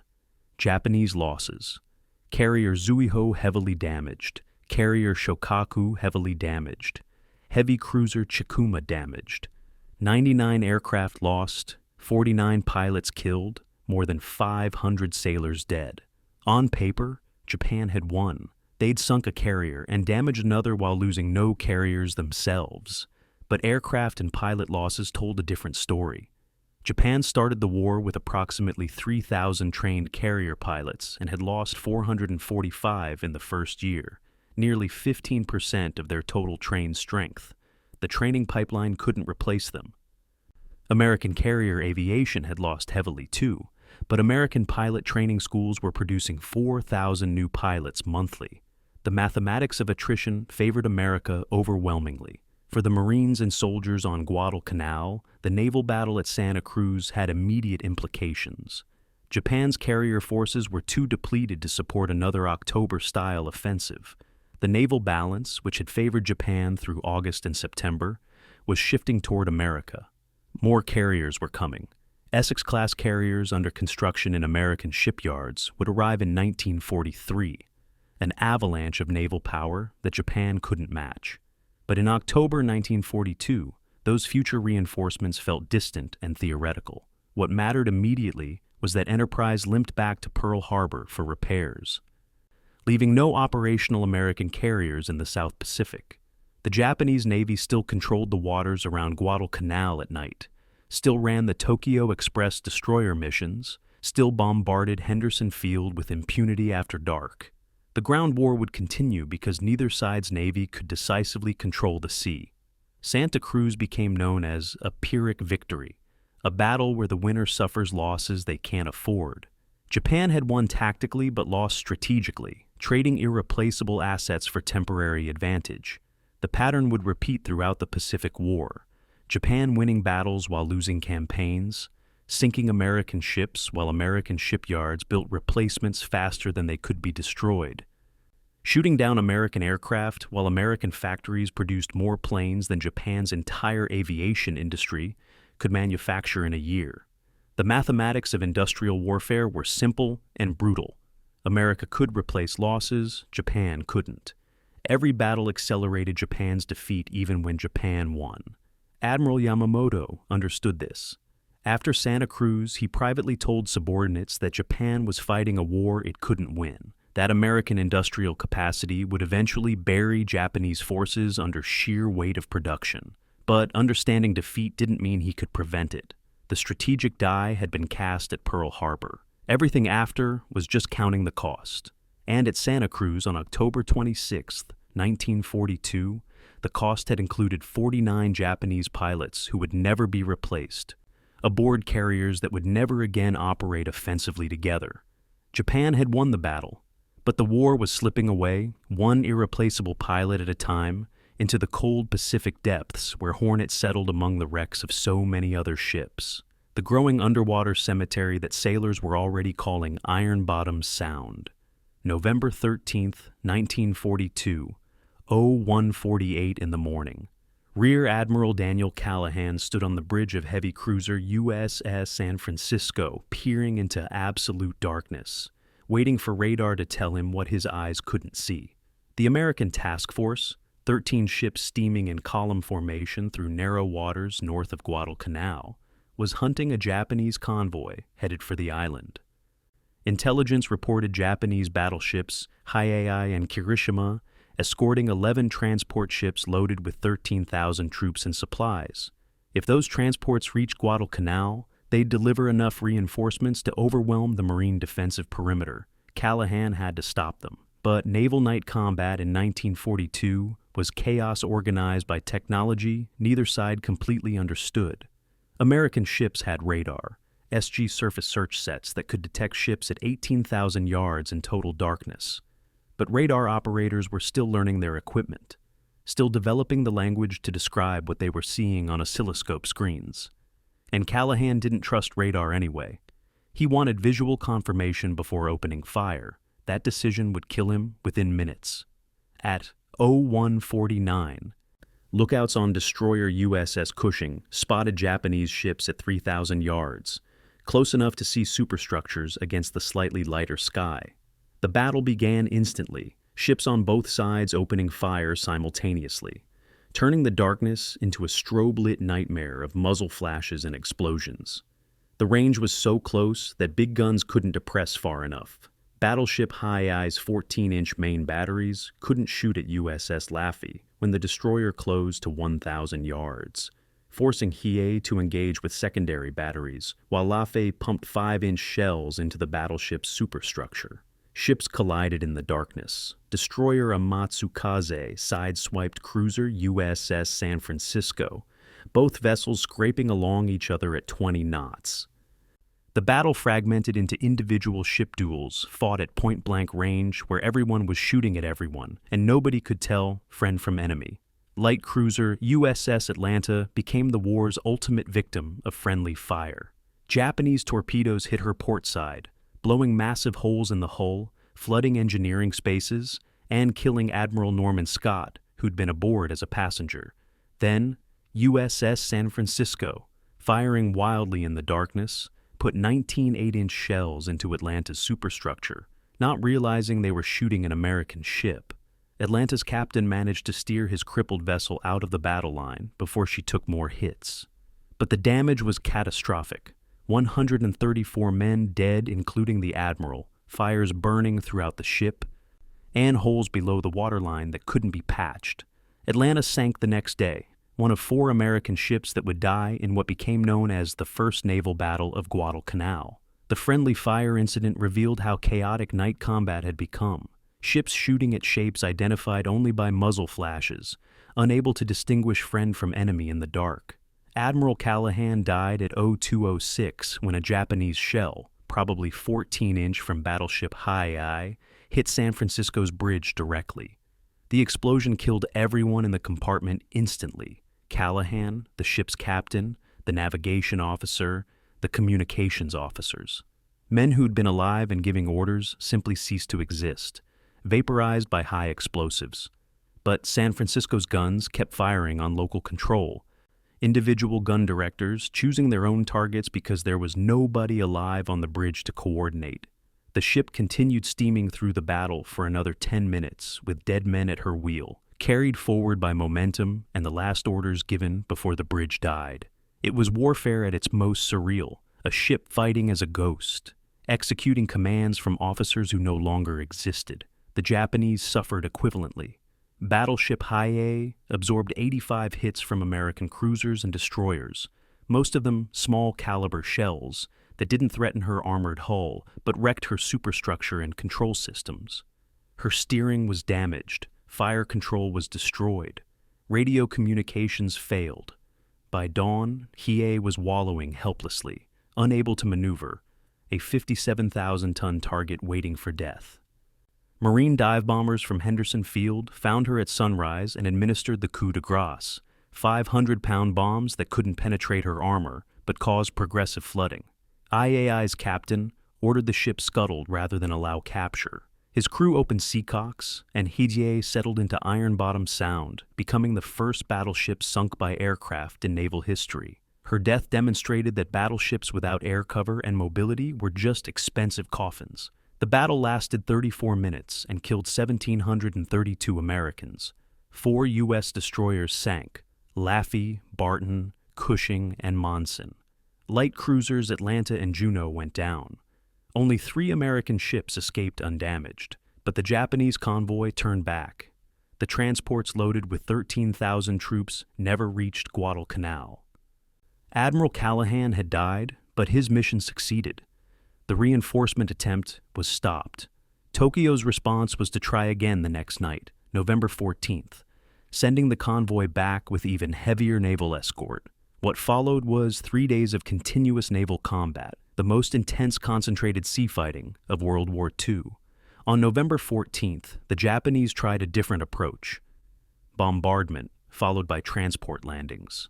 Battleship sisters Congo and Haruna shelled Henderson Field, firing 916 14-inch shells into the airfield area in 90 minutes. The bombardment destroyed 18 aircraft on the ground, cratered the runway, and killed 41 men. But Henderson remained operational, and at dawn, American aircraft found the Japanese transport convoy attempting to land troops at Tassafaronga. What followed was systematic slaughter. Marine and Navy dive bombers attacked in successive waves throughout November 14th, sinking 6 of 11 transports. Japanese destroyers beached the surviving transports and frantically unloaded troops under continuous air attack. Only 4,000 of the original 13,000 soldiers made it ashore, and most of their supplies were destroyed. The beaches at Tassafaronga were carpeted with burning ships, abandoned equipment, and dead men. That night, November 14th to 15th, brought the battle's climax, a night surface engagement between American battleship USS Washington and Japanese battleship Kirishima. Washington's SG radar detected Kirishima at 18,000 yards in total darkness. Washington's gunnery officer achieved radar lock, calculated firing solution, and opened fire. 9 16-inch shells hit Kirishima in the first salvo, fired at a target Washington's crew couldn't see with their eyes. More salvos followed, 75 16-inch shells and 40 20mm shells in 7 minutes of firing. Kirishima absorbed at least 20 direct hits, her superstructure demolished, fires burning throughout the ship. Steering failed, dead in the water. Washington had demonstrated what American naval technology would achieve throughout the rest of the war: the ability to detect, target, and destroy enemy ships beyond visual range using radar fire control. Japanese lookouts never even spotted Washington before their ship died. The November naval battles around Guadalcanal, collectively called the Naval Battle of Guadalcanal, cost both sides devastatingly. United States losses: 2 light cruisers, 7 destroyers sunk, 2 cruisers, 2 destroyers heavily damaged, approximately 1,900 men killed. Japanese losses: 2 battleships, 1 cruiser, 3 destroyers, 11 transports sunk, 3 cruisers damaged, approximately 1,500 men killed. But the strategic outcome was decisive.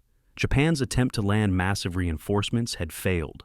Only 4,000 of 13,000 troops reached Guadalcanal, and most arrived without equipment or supplies. The Tokyo Express supply runs would continue, but Japan could no longer attempt large-scale daylight reinforcement. The supply equation had shifted irreversibly in America's favor. The underwater sound of men trapped in capsized ships haunted survivors for decades. When a ship capsizes and sinks, men trapped in air pockets can survive for hours or even days, pounding on bulkheads, calling for help that never comes. Sailors from both sides described hearing these sounds: the metallic tapping from sunken wrecks, voices muffled by steel and water, the knowledge that men were dying slowly in darkness and you couldn't help them. Rescue attempts were impossible during combat and extremely dangerous afterward. Most trapped sailors drowned when their air pockets flooded or suffocated when oxygen ran out. The ocean around Guadalcanal became a mass grave for thousands of sailors who died not from enemy fire, but from drowning in flooded compartments, unable to escape their steel coffins. The night battles proved that surface combat in the modern age had become a contest of technology as much as courage. The side that saw first won. The side with working radar killed enemies they couldn't see. The side with better damage control survived hits that would sink less prepared opponents. There was still bravery: sailors loading guns under fire, damage control parties fighting flames, while the ship broke apart beneath them, commanders making split-second decisions with incomplete information. But bravery without radar, without effective fire control, without adequate damage control training, just died faster. Japan's Navy had courage in abundance. What it increasingly lacked was the technological infrastructure and training to survive battles against an enemy that was learning, adapting, and improving with every engagement. The November battles around Guadalcanal marked the point where American naval forces achieved rough parity with Japanese forces at night, negating one of Japan's last tactical advantages. From November 1942 forward, the U.S. Navy would only get stronger, while Japan's Navy, bleeding ships and sailors it couldn't replace, would only get weaker. The mathematics of attrition were simple and brutal. America could lose a naval battle and replace the ships within months. Japan couldn't. Every ship that settled into Iron Bottom Sound carried Japan closer to defeat.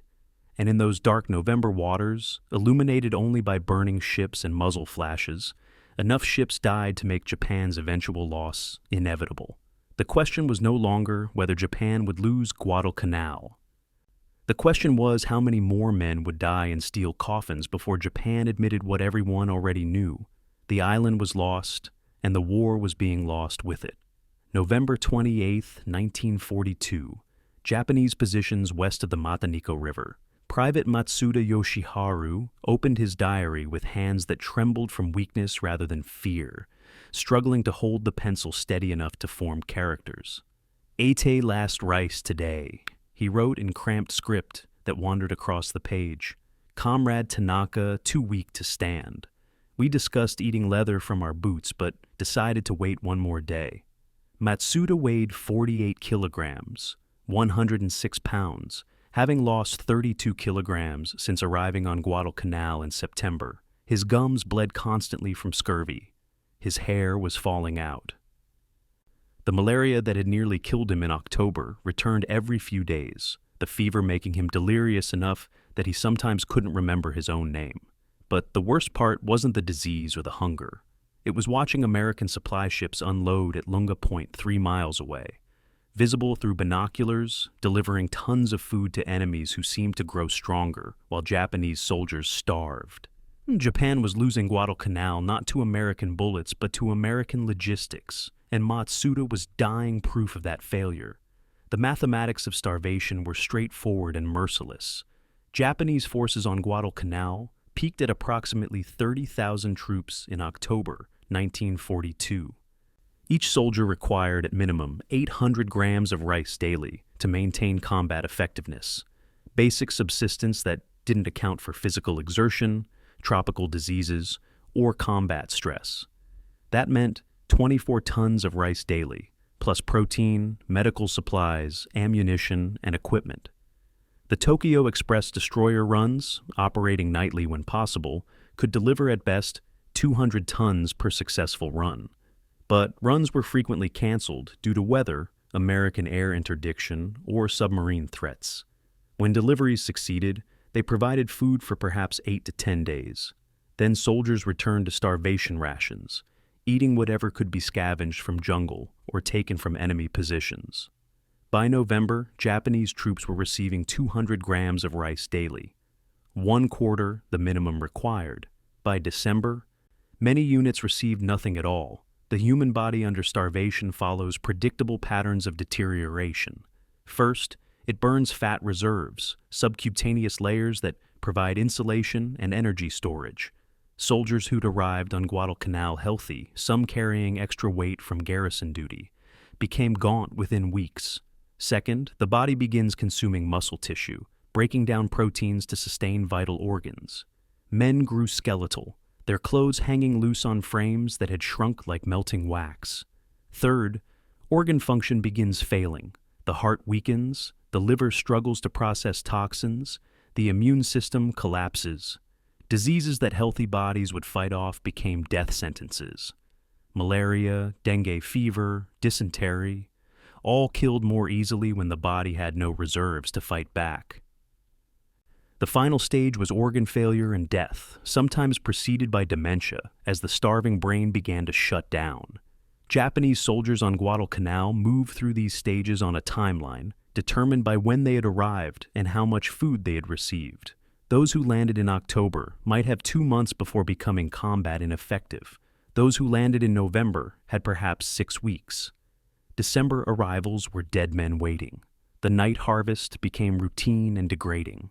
After dark, Japanese soldiers would crawl into no man's land, the contested ground between American and Japanese lines, searching corpses for food. American dead sometimes carried sea rations, chocolate bars, or canned meat.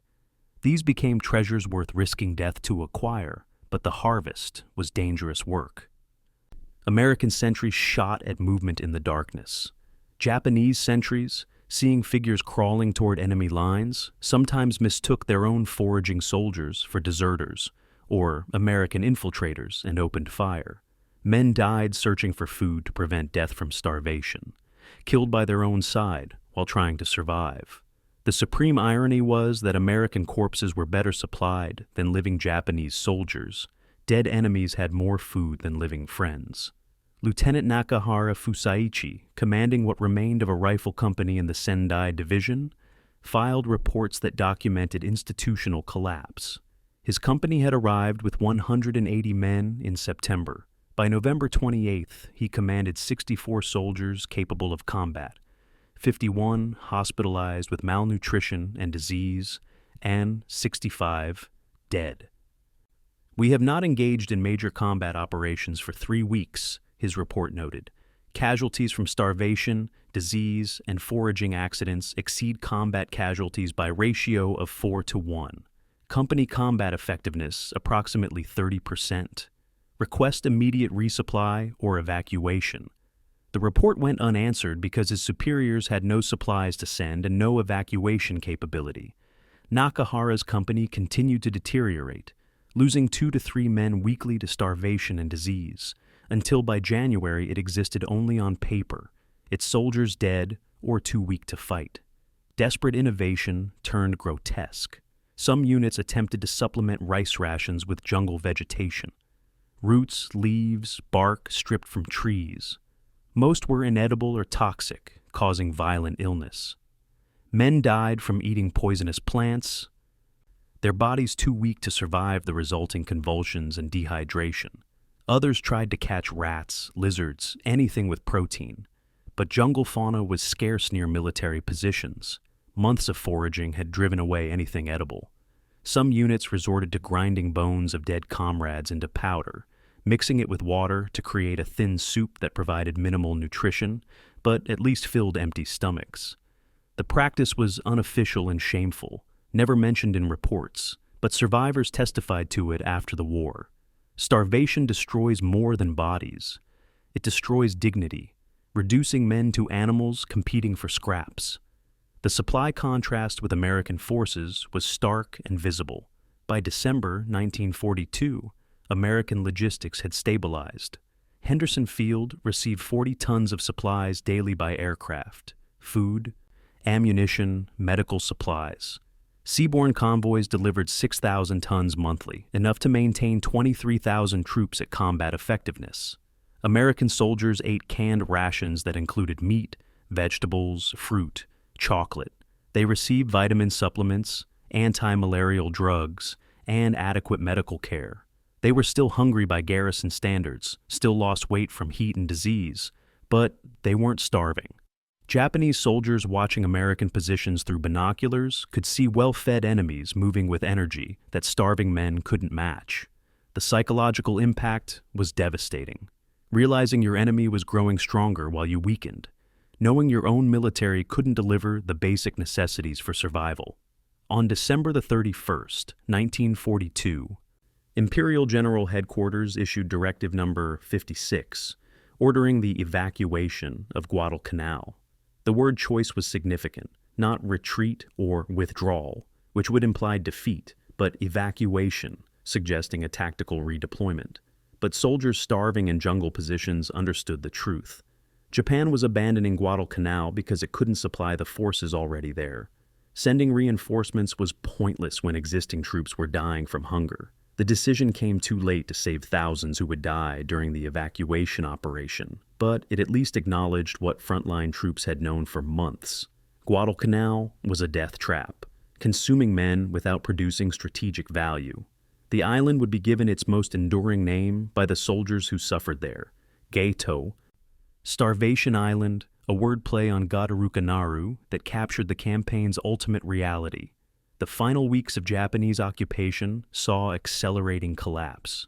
Units that had fought effectively in October became immobile in December, their soldiers too weak to patrol or man defensive positions. Officers reported that men couldn't carry their rifles more than a few hundred meters without resting. Soldiers fell unconscious from exertion that would have been trivial when healthy. The sick list included nearly everyone: malaria, dengue fever, dysentery, beriberi from vitamin B deficiency, scurvy from vitamin C deficiency. Medical facilities had no medicine, no bandages, no way to treat patients except to let them rest and hope they'd recover. Most didn't. The sick simply got sicker until they died. Their bodies added to mass graves that were becoming the island's dominant terrain feature. Private Matsuda's final diary entry, dated January 18, 1943, was found in a Japanese position overrun by American troops. Cannot remember last meal. Tanaka died yesterday. I helped bury him but couldn't dig very deep, too tired. Heard we're evacuating soon, but don't know if I can walk to the beach. If I don't make it, tell my family I tried to serve honorably. I'm not afraid of dying. I'm just tired. Matsuda's body was found near the diary, dead from starvation-induced organ failure. He weighed 38 kilograms, 84 pounds, when he died, having lost more than half his body weight. He was 19 years old. His story was repeated thousands of times across Guadalcanal's jungle, each death a small tragedy that accumulated into strategic catastrophe. Japan lost approximately 15,000 men to starvation and disease on Guadalcanal, more than half its total casualties. No battle killed them. No American attack destroyed them. They simply starved to death, while their military proved incapable of feeding them. That failure, more than any tactical defeat, demonstrated why Japan couldn't win a protracted war against an enemy with overwhelming industrial capacity. America could deliver 40 tons daily by air to a contested jungle airfield. Japan couldn't deliver enough rice to keep its soldiers alive. The difference between those capabilities was the difference between victory and defeat, between armies that fought effectively and armies that died slowly while watching their enemies eat. Starvation Island earned its name in the most literal, horrible way possible, by starving men to death for strategic objectives that were already lost. January 10th, 1943, American forward positions. Cochabamba Sector. Major General Alexander Patch, who'd replaced Vandegrift as commander of American ground forces in December, stood with his Populsatim Corps staff examining maps that showed the western half of Guadalcanal still marked in red, enemy-controlled territory. Patch had 50,000 troops now, fresh army divisions that had replaced the exhausted Marines, and orders to finish what had been started 6 months earlier. Final offensive were the words used in official directives, implying one decisive push would clear the island. Patch's plan was methodical.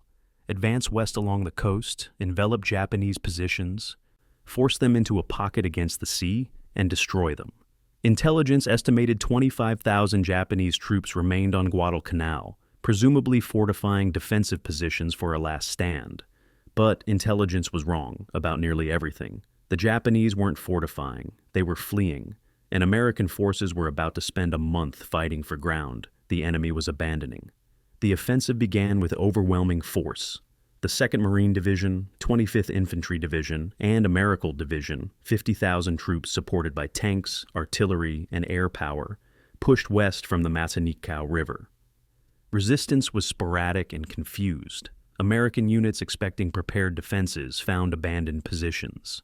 Patrols discovered Japanese camps with cooking fires still warm. Supplies scattered, defensive positions unmanned.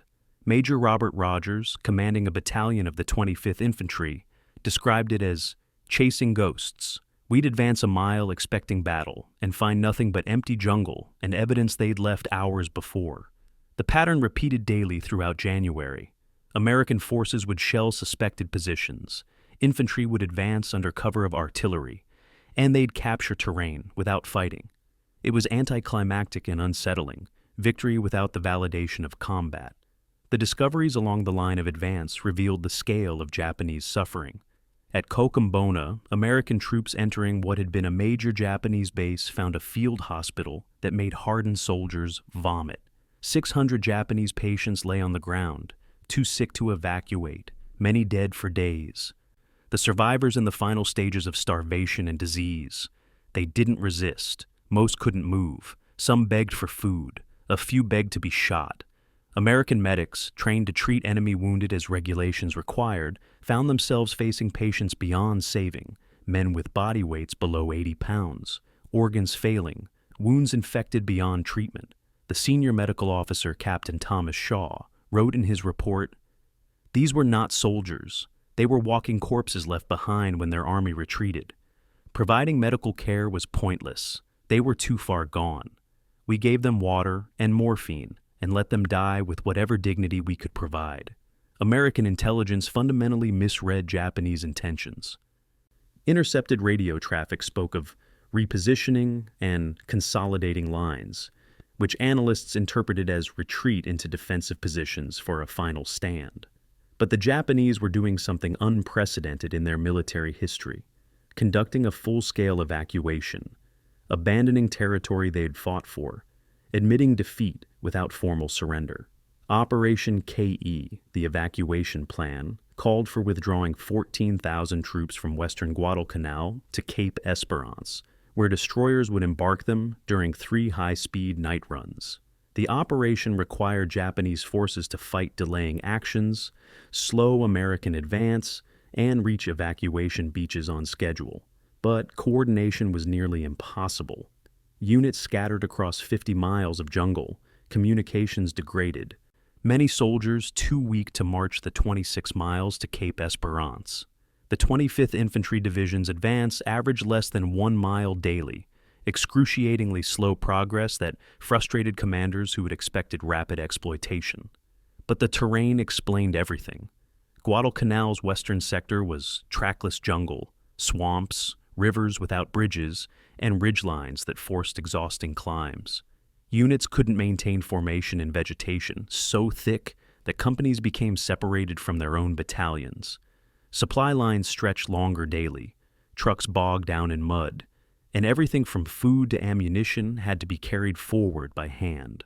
The slow advance meant Japanese delaying forces needed only minimal contact to slow American progress. A squad with a machine gun could hold up an entire American battalion for hours, while the main Japanese force withdrew further west. By the time Americans maneuvered around the blocking position, the enemy had already retreated to the next defensible terrain. The Battle of the Sea, Battle of Tassafaronga on January 29th and 30th, demonstrated Japanese determination to complete the evacuation. 20 destroyers, an enormous commitment of naval forces, made 3 high-speed runs to Cape Esperance on February 1st, 4th, and 7th. American forces detected the ships but misidentified them as reinforcement convoys. PT boats attacked but scored few hits. Cruisers and destroyers engaged, but the Japanese ships were too fast, racing in, embarking troops in darkness, and withdrawing before American forces could concentrate. Over 3 nights, the destroyers evacuated 10,652 men, sick, starving, beaten soldiers who'd somehow reached the evacuation beaches through 26 miles of jungle. It was a remarkable feat of naval skill and military discipline, extracting an army under enemy observation. But it was also an evacuation of defeat. Japan wasn't saving a victorious army. It was rescuing survivors of a catastrophic campaign. American casualties during the final offensive were remarkably light, 250 killed over 30 days, with most deaths from disease, accidents, and isolated skirmishes rather than major combat. But the disease toll was extraordinary. The fresh army divisions that began the offensive in January were reduced to 60% strength by February, not from combat, but from malaria, dengue fever, and dysentery. Soldiers who had arrived healthy in December were evacuated sick in January. One regiment reported 500 men hospitalized in a single week, none from enemy action. The jungle was proving as effective as Japanese resistance at stopping American advance, which raised uncomfortable questions. If American forces with overwhelming advantages in numbers, supplies, and firepower could barely advance 1 mile daily against minimal resistance, what would happen when facing prepared defenses elsewhere in the Pacific? The intelligence failure became apparent only after Japanese evacuation was complete. On February 9, 1943, patrols from the 25th Infantry Division reached Cape Esperance and found it empty. Defensive positions were abandoned, supply dumps burned. The beaches showed evidence of recent evacuation, discarded equipment, trampled sand, but no enemy soldiers. American commanders radioed headquarters. Mission accomplished, reached western tip of island, no enemy contact. But reconnaissance flights over the following days spotted no concentrations of Japanese troops. They'd simply vanished. It took another week to confirm the stunning truth. Japan had evacuated its entire remaining force, while American forces were advancing to destroy them. The enemy had escaped. The evacuation success was humiliating for American intelligence. Approximately 10,000 Japanese soldiers had marched from scattered positions across 50 miles of jungle, reached embarkation points, and departed Guadalcanal, while 50,000 American troops advanced to intercept them. The failure reflected American inexperience with Japanese tactics, inadequate reconnaissance, and the fundamental difficulty of tracking an enemy in jungle terrain. But it also revealed that Japan, despite its defeats, retained the capability to execute complex operations under pressure. The evacuation required coordinating ground forces, naval forces, and rearguard actions across weeks while under constant enemy pressure. That Japan succeeded demonstrated that its military, while losing strategically, remained formidable tactically. For Japanese troops who survived the evacuation, Guadalcanal remained a source of shame and trauma. They'd abandoned the island, admitted defeat, and left thousands of comrades dead or dying in jungle positions. Survivors who reached Rabaul or Truk were skeletal figures weighing 30 to 40%, less than when they'd arrived on Guadalcanal. Many required months of hospitalization before returning to duty. Some never recovered physically or psychologically. The psychological impact on Japan's military was profound. Guadalcanal had been the first major retreat, the first admission that Japanese forces couldn't hold territory once captured. The myth of invincibility, carefully constructed after 6 months of victories from December 1941 to May 1942, had shattered on Guadalcanal's jungle ridges and starvation camps. The final casualty count during the evacuation period revealed the campaign's ultimate horror. Japanese combat deaths during January and February, approximately 1,000. Japanese deaths from starvation and disease during the same period, approximately 3,500. Men died from hunger while marching to evacuation beaches, collapsed from exhaustion, and were left to die because their comrades lacked strength to carry them, or simply sat down in jungle and expired from accumulated misery. The evacuation saved 10,652 soldiers, but at least 3,000 more died trying to reach the beaches. Their bodies were left where they fell, added to the roughly 15,000 Japanese soldiers already dead from disease and starvation over the previous 6 months. February 9, 1943, marked the official end of the Guadalcanal campaign. Though scattered Japanese stragglers would be discovered for weeks afterward, soldiers who'd missed the evacuation isolated themselves in jungle and were slowly dying from starvation. American patrols found them occasionally, sometimes alive and willing to surrender, more often dead in improvised shelters, their bodies shrunk into skeletal proportions. These forgotten soldiers became Guadalcanal's final casualties, men who'd fought for Japan, survived the campaign's battles, and then died alone in jungle because they'd been left behind. Their deaths epitomized the campaign's essential character: suffering more than glory, attrition more than decision, and the grinding reality that modern war killed through logistics failure as effectively as through combat. The pursuers had pursued, the pursued had escaped, and the island that nobody wanted had finally been secured at a cost that nobody had predicted. But securing Guadalcanal didn't mean understanding what it meant or what it had cost. Those calculations would take months to complete, and the results would prove more disturbing than anyone anticipated. March 15, 1943, War Department, Washington, D.C. Colonel William Merrill, an Army statistician, spread casualty reports across a conference table while his superiors watched in uncomfortable silence. The numbers from Guadalcanal had been compiled, verified, and analyzed. Now they had to be explained to men who would use these figures to plan future campaigns. "Gentlemen," Merrill began, "we won Guadalcanal, but the mathematics suggest we can't afford many more victories like it." He pointed to the top-line figures: 7,100 American dead, 31,400 Japanese dead. The ratio looked favorable: kill 4 enemies for every American lost. But that ratio concealed the operational reality. America had rotated 60,000 troops through Guadalcanal over 6 months to maintain a force of 20,000 to 25,000 at any given time. Every man who deployed to the island left sick, wounded, or dead. The effective casualty rate, including disease evacuations, approached 100%. If future campaigns matched Guadalcanal's pattern, the Army would run out of soldiers before reaching Tokyo. The breakdown by cause of death revealed the campaign's true character. American ground combat deaths, 1,600.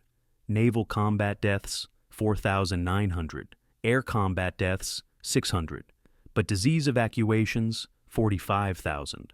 For every American killed by enemy action, 6 were evacuated for medical reasons. The Marine 1st Division, which bore the campaign's heaviest burden, evacuated 7,500 men for disease, 70% of its initial strength. Some battalions evacuated over 90% for malaria alone. The disease casualty rate exceeded anything American military medicine had anticipated. Planning documents from early 1942 assumed 10% disease casualties for tropical campaigns. Guadalcanal produced 75% disease casualties. That discrepancy between expectation and reality forced complete recalculation of logistics, medical support, and replacement requirements for future Pacific operations. Japanese casualties followed a grimmer pattern. Total Japanese deaths on Guadalcanal, 31,400. Combat deaths, approximately 9,000. Deaths from starvation and disease, approximately 15,600. Naval deaths, 3,543. Air combat deaths, 3,257. The statistics revealed that Japan had lost more men to logistical failure than to American firepower. Over half of Japanese casualties died not from bullets, but from hunger, disease, and medical neglect. This wasn't warfare in any traditional sense. It was systemic organizational failure that killed through incompetence rather than enemy action. A modern military's first obligation is sustaining its soldiers. Japan had failed that obligation catastrophically, and the failure wasn't tactical. It was strategic and institutional. The naval losses hurt both sides, but Japan couldn't afford them. United States Navy losses around Guadalcanal: 2 carriers, 8 cruisers, 14 destroyers, 24 major warships sunk. Japan lost 2 battleships, 1 carrier, 4 cruisers, 11 destroyers, 18 major warships sunk. Numerically, America lost more ships. But American shipyards in 1942 had launched 47 new major combatants: carriers, battleships, cruisers. Japanese shipyards launched 12. The replacement rate was 4-1 in America's favor. Every naval battle, even those Japan won tactically, brought Japan closer to strategic defeat because losses were irreplaceable, while American losses were temporary setbacks. By mid-1943, American shipyards would be producing 1 major warship weekly. Japan's entire naval construction program couldn't match that output in a year. Aircraft losses told a similar story of unsustainable attrition.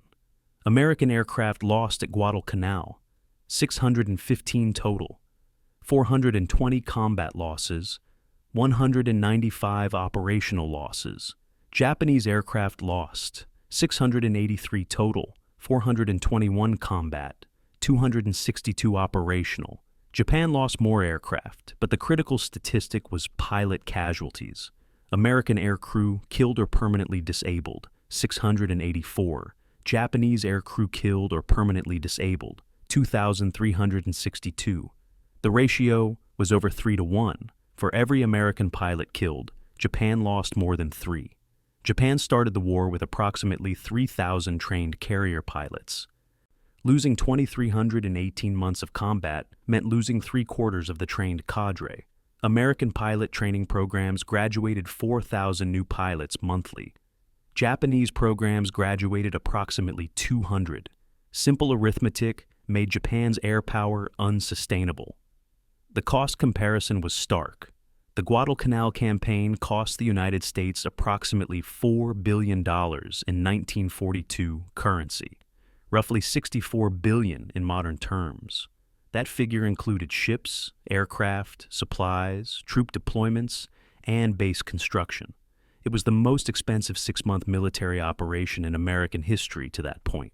But American gross domestic product in 1942 was $161 billion. The Guadalcanal campaign consumed roughly 2.5% of 1 year's economic output. Japan's Guadalcanal expenditure was proportionally larger, approximately $1 billion from an economy 1/10 the size of America's.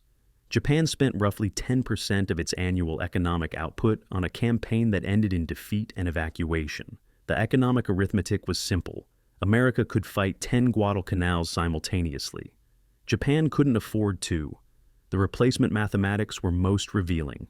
American industrial production in 1942, 47,836 aircraft, 8 million tons of shipping, 64,000 tanks and armored vehicles. Japanese production, 8,861 aircraft, 800,000 tons of shipping, 3,000 tanks. The ratios were devastating. America produced 5 times more aircraft, 10 times more shipping, 20 times more armored vehicles. But the gap was widening. American production would double in 1943 and double again in 1944. Japanese production had peaked and would decline as raw material shortages and Allied interdiction strangled the industrial base. The war had become a contest of assembly lines, and Japan was losing that contest by margins so large that tactical brilliance couldn't compensate. The human capital comparison was equally lopsided.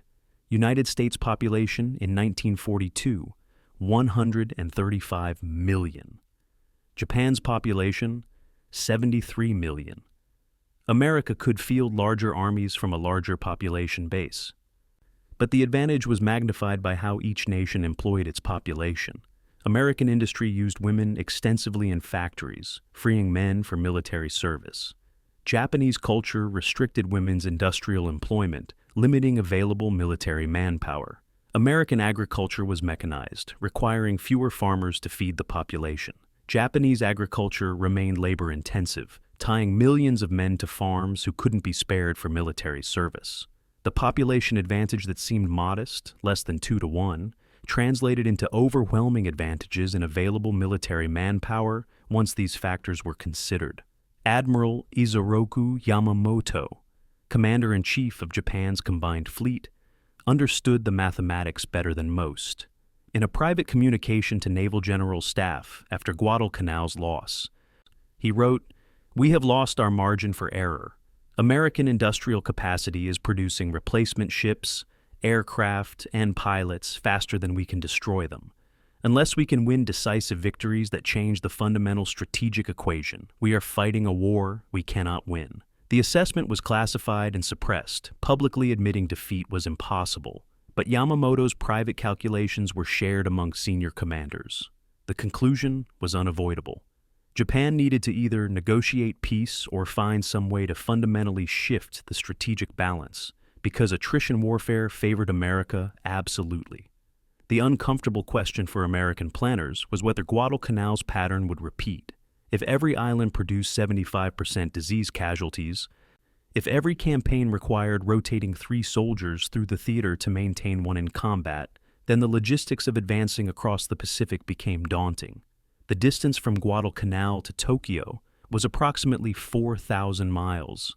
Dozens more islands, each potentially requiring Guadalcanal-style attrition. Major General Joseph Stilwell, reviewing the casualty reports, calculated that at Guadalcanal's casualty rates, capturing Tokyo would require 10 million American troops and 5 years of continuous operations. The calculation was theoretical but sobering. It suggested that simply grinding forward island by island might not be strategically viable. Better methods would need to be found, bypassing Japanese strongpoints, improving tropical medicine, developing more efficient logistics. Guadalcanal had proven America could win a war of attrition. It had also proven that winning every battle the hard way would take longer and cost more than the nation could easily afford. The strategic lesson was simple and brutal. Guadalcanal was winnable because America could afford to win it. Japan couldn't afford to lose it, but lost anyway, because military success in modern warfare depended less on courage or tactical skill than on industrial capacity and logistics. The side that could deliver food, fuel, ammunition, and reinforcements in sufficient quantities would win. The side that couldn't would starve, regardless of how bravely its soldiers fought. Guadalcanal proved that warfare had fundamentally changed. It was no longer primarily about battles, but about supply chains, production rates, and replacement capacity. The arithmetic of attrition was merciless mathematics that converted factories, shipping, and food production into battlefield outcomes. Japan had entered that mathematical competition with inadequate resources and lost predictably. The only question was whether Japan's leaders would accept what the arithmetic revealed. That continuing the war meant accumulating losses until collapse became inevitable. The answer would be no. Institutional pride and cultural factors would keep Japan fighting for 2 more years. But the mathematics didn't change. From Guadalcanal forward, every battle would be a variation on the same theme.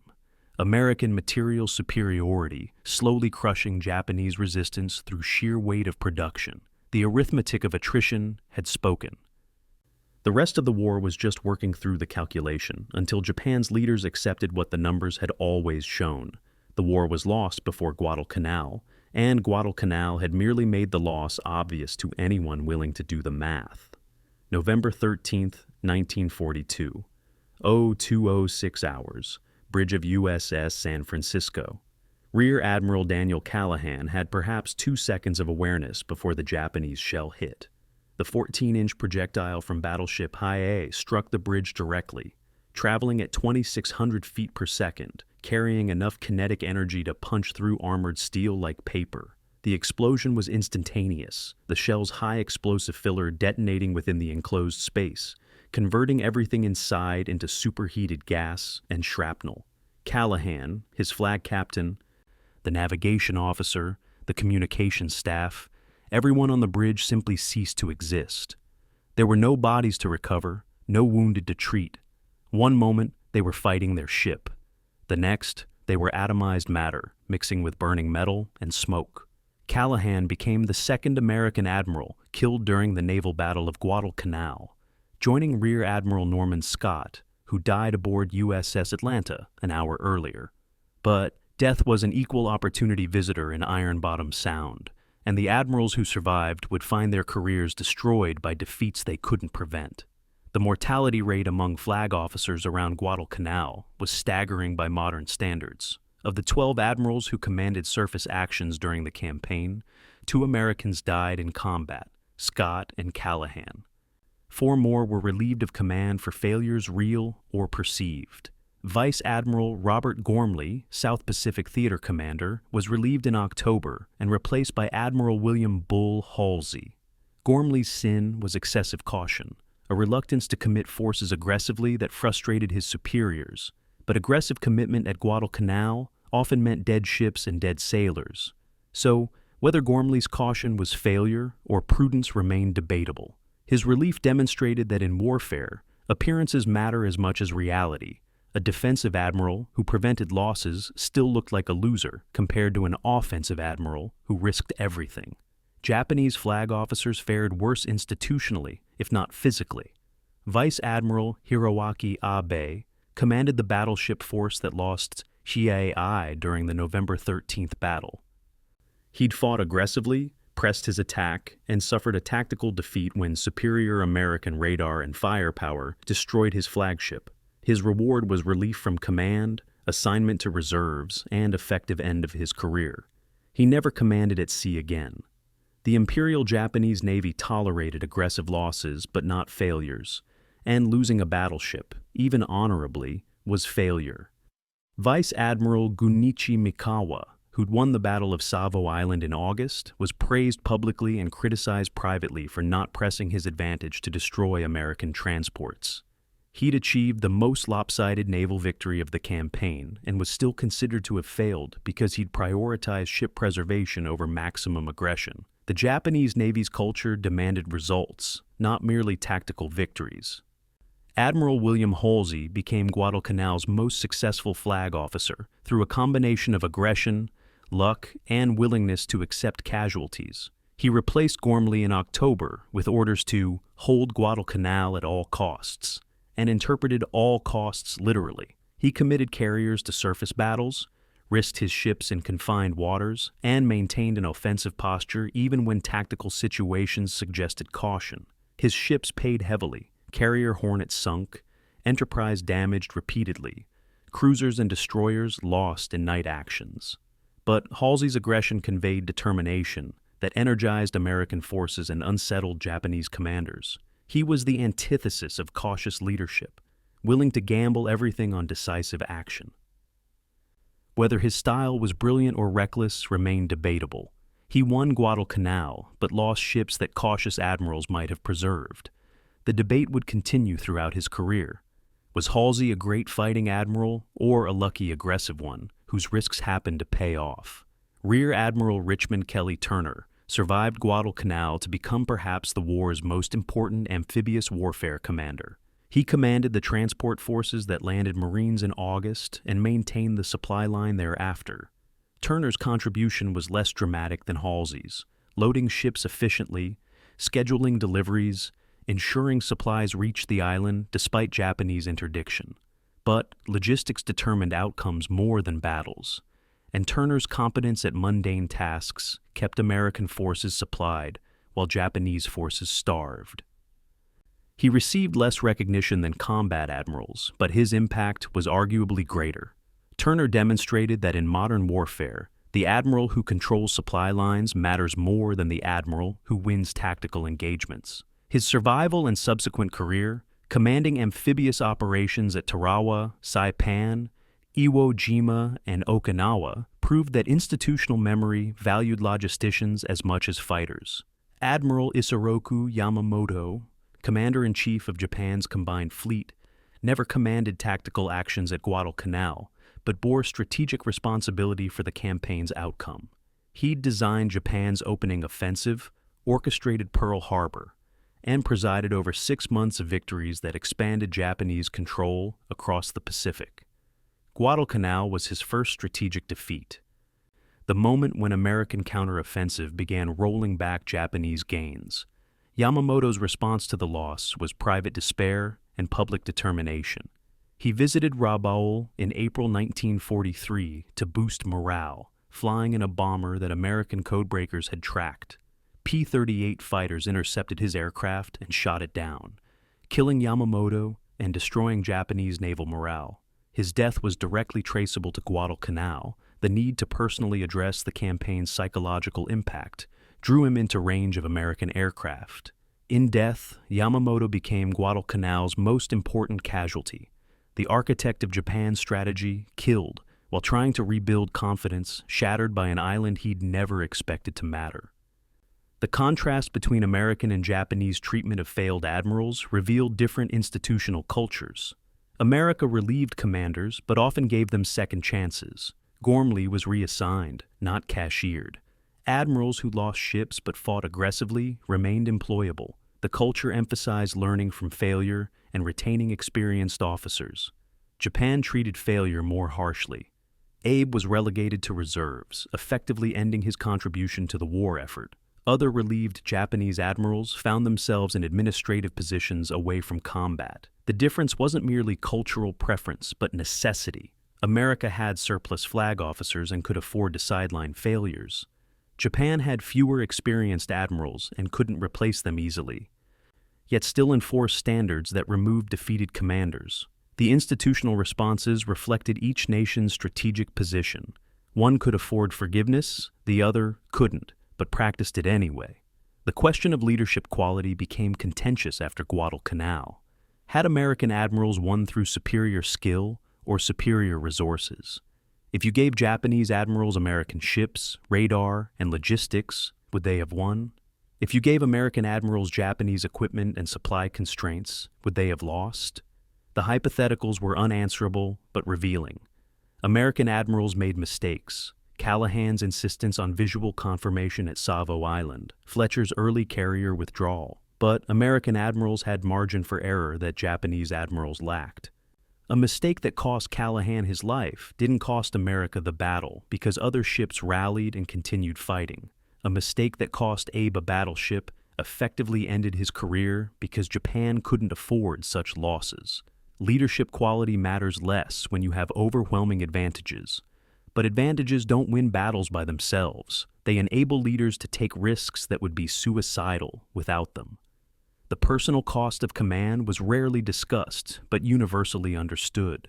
Callahan died instantly, but Scott lived for minutes aboard Atlanta, conscious and aware he was dying from Japanese shells. Survivors reported his last words were asking about his ship's status, a commander thinking about his mission until death prevented thinking. Other admirals survived physically, but carried psychological scars from ordering attacks they knew would kill men under their command. Modern warfare had industrialized killing to the point where admirals commanded battles from radar screens, ordering ships into combat without seeing the faces of men who die following those orders.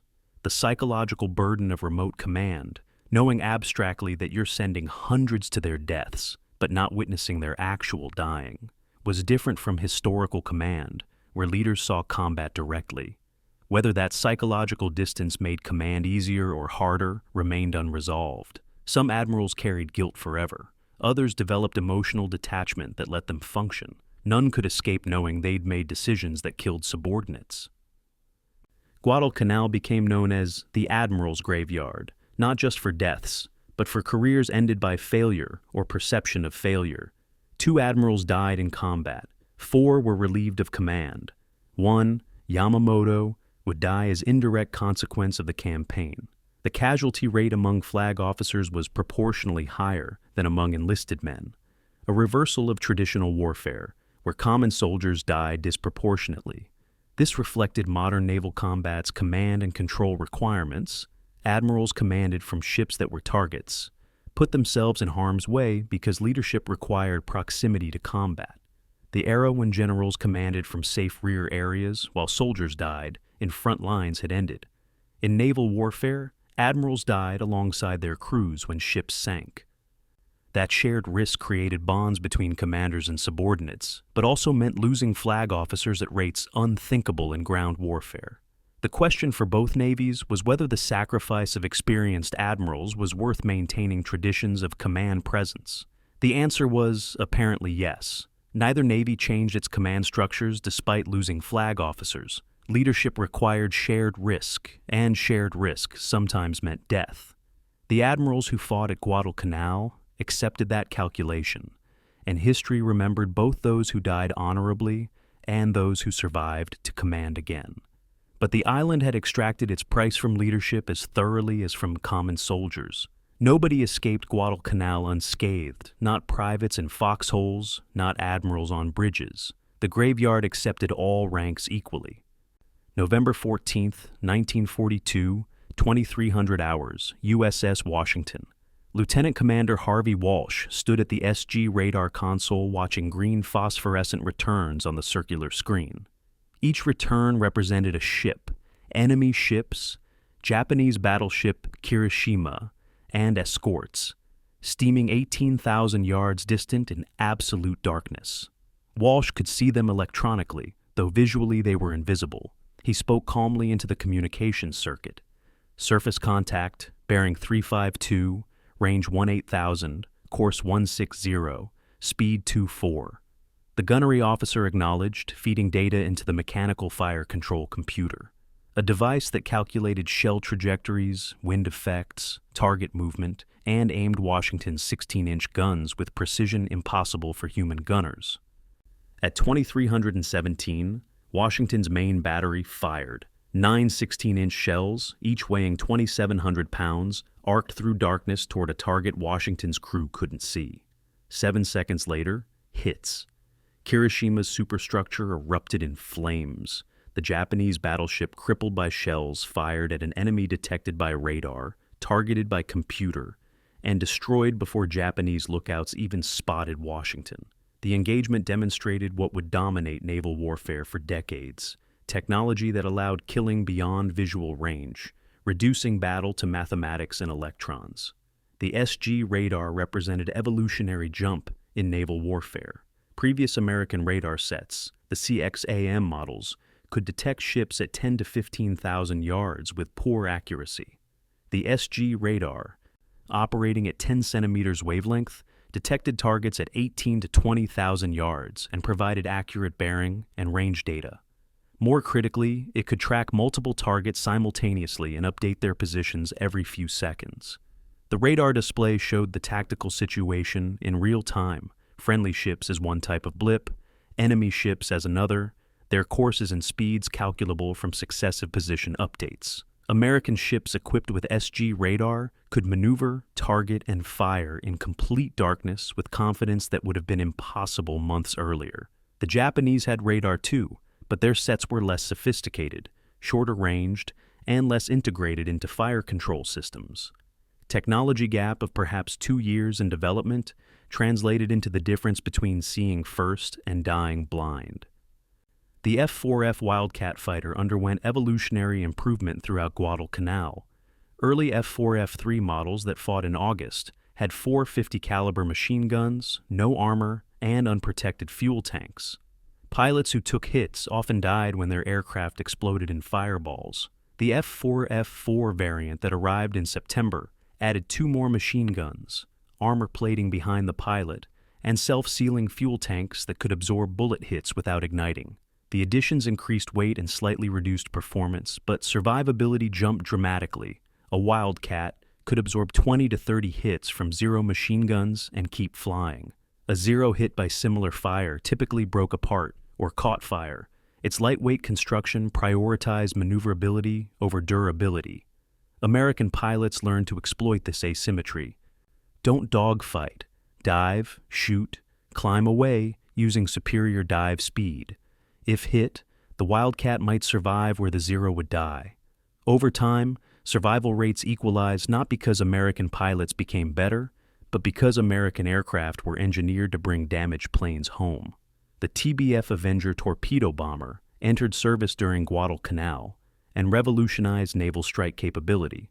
Previous American torpedo bombers, the TBD Devastator, were slow, lightly armed, and vulnerable. The Avenger was larger, faster, better armed with a dorsal turret and ventral gun position, and had range of 1,215 miles, enough to strike Japanese bases from Henderson Field. More importantly, Avengers could carry either torpedoes or bombs, providing flexibility that previous aircraft lacked. During Guadalcanal's later months, Avengers sank destroyers, transports, and even damaged cruisers operating beyond fighter range. The aircraft's introduction shifted tactical calculations. Japanese ships operating near Guadalcanal faced attack from land-based bombers, with range to reach them anywhere within 300 miles of Henderson Field. The effective operating radius had expanded, constraining Japanese operations and providing Americans with strike capability that didn't depend on the carrier proximity. PT boats became Guadalcanal's guerrilla navy, fast attack craft harassing Tokyo express runs. The PT, patrol torpedo boat, was 80 feet long, displaced 56 tons, mounted 4 21-inch torpedo tubes and multiple machine guns, and could reach speeds of 41 knots. They operated from bases near Tulagi, racing out at night when coastwatchers reported Japanese destroyers approaching. PT boats couldn't sink battleships, but they could attack destroyers, transports, and supply convoys. They sank destroyer Teruzuki in December, damaged numerous other ships, and forced Japanese convoys to maintain higher speeds and more frequent evasive maneuvers, reducing cargo delivery efficiency. The PT boat represented low-cost, high-impact warfare. Each boat cost approximately $200,000 compared to $20 million for a destroyer, yet could threaten ships worth far more. The asymmetric cost-effectiveness made PT boats attractive for naval irregular warfare. Japanese technology had advantages too, most notably the Type 93 Long Lance torpedo. This oxygen-powered torpedo had 20,000-plus yard range, carried an 1,100-pound warhead, traveled at 49 knots, and left almost no wake. American torpedoes in 1942 were inferior in every respect: shorter range, smaller warheads, frequent dude rates due to faulty detonators. Long Lance torpedoes sank Quincy, Astoria, Vincennes at Savo Island, hit Hornet at Santa Cruz, and damaged numerous other American ships.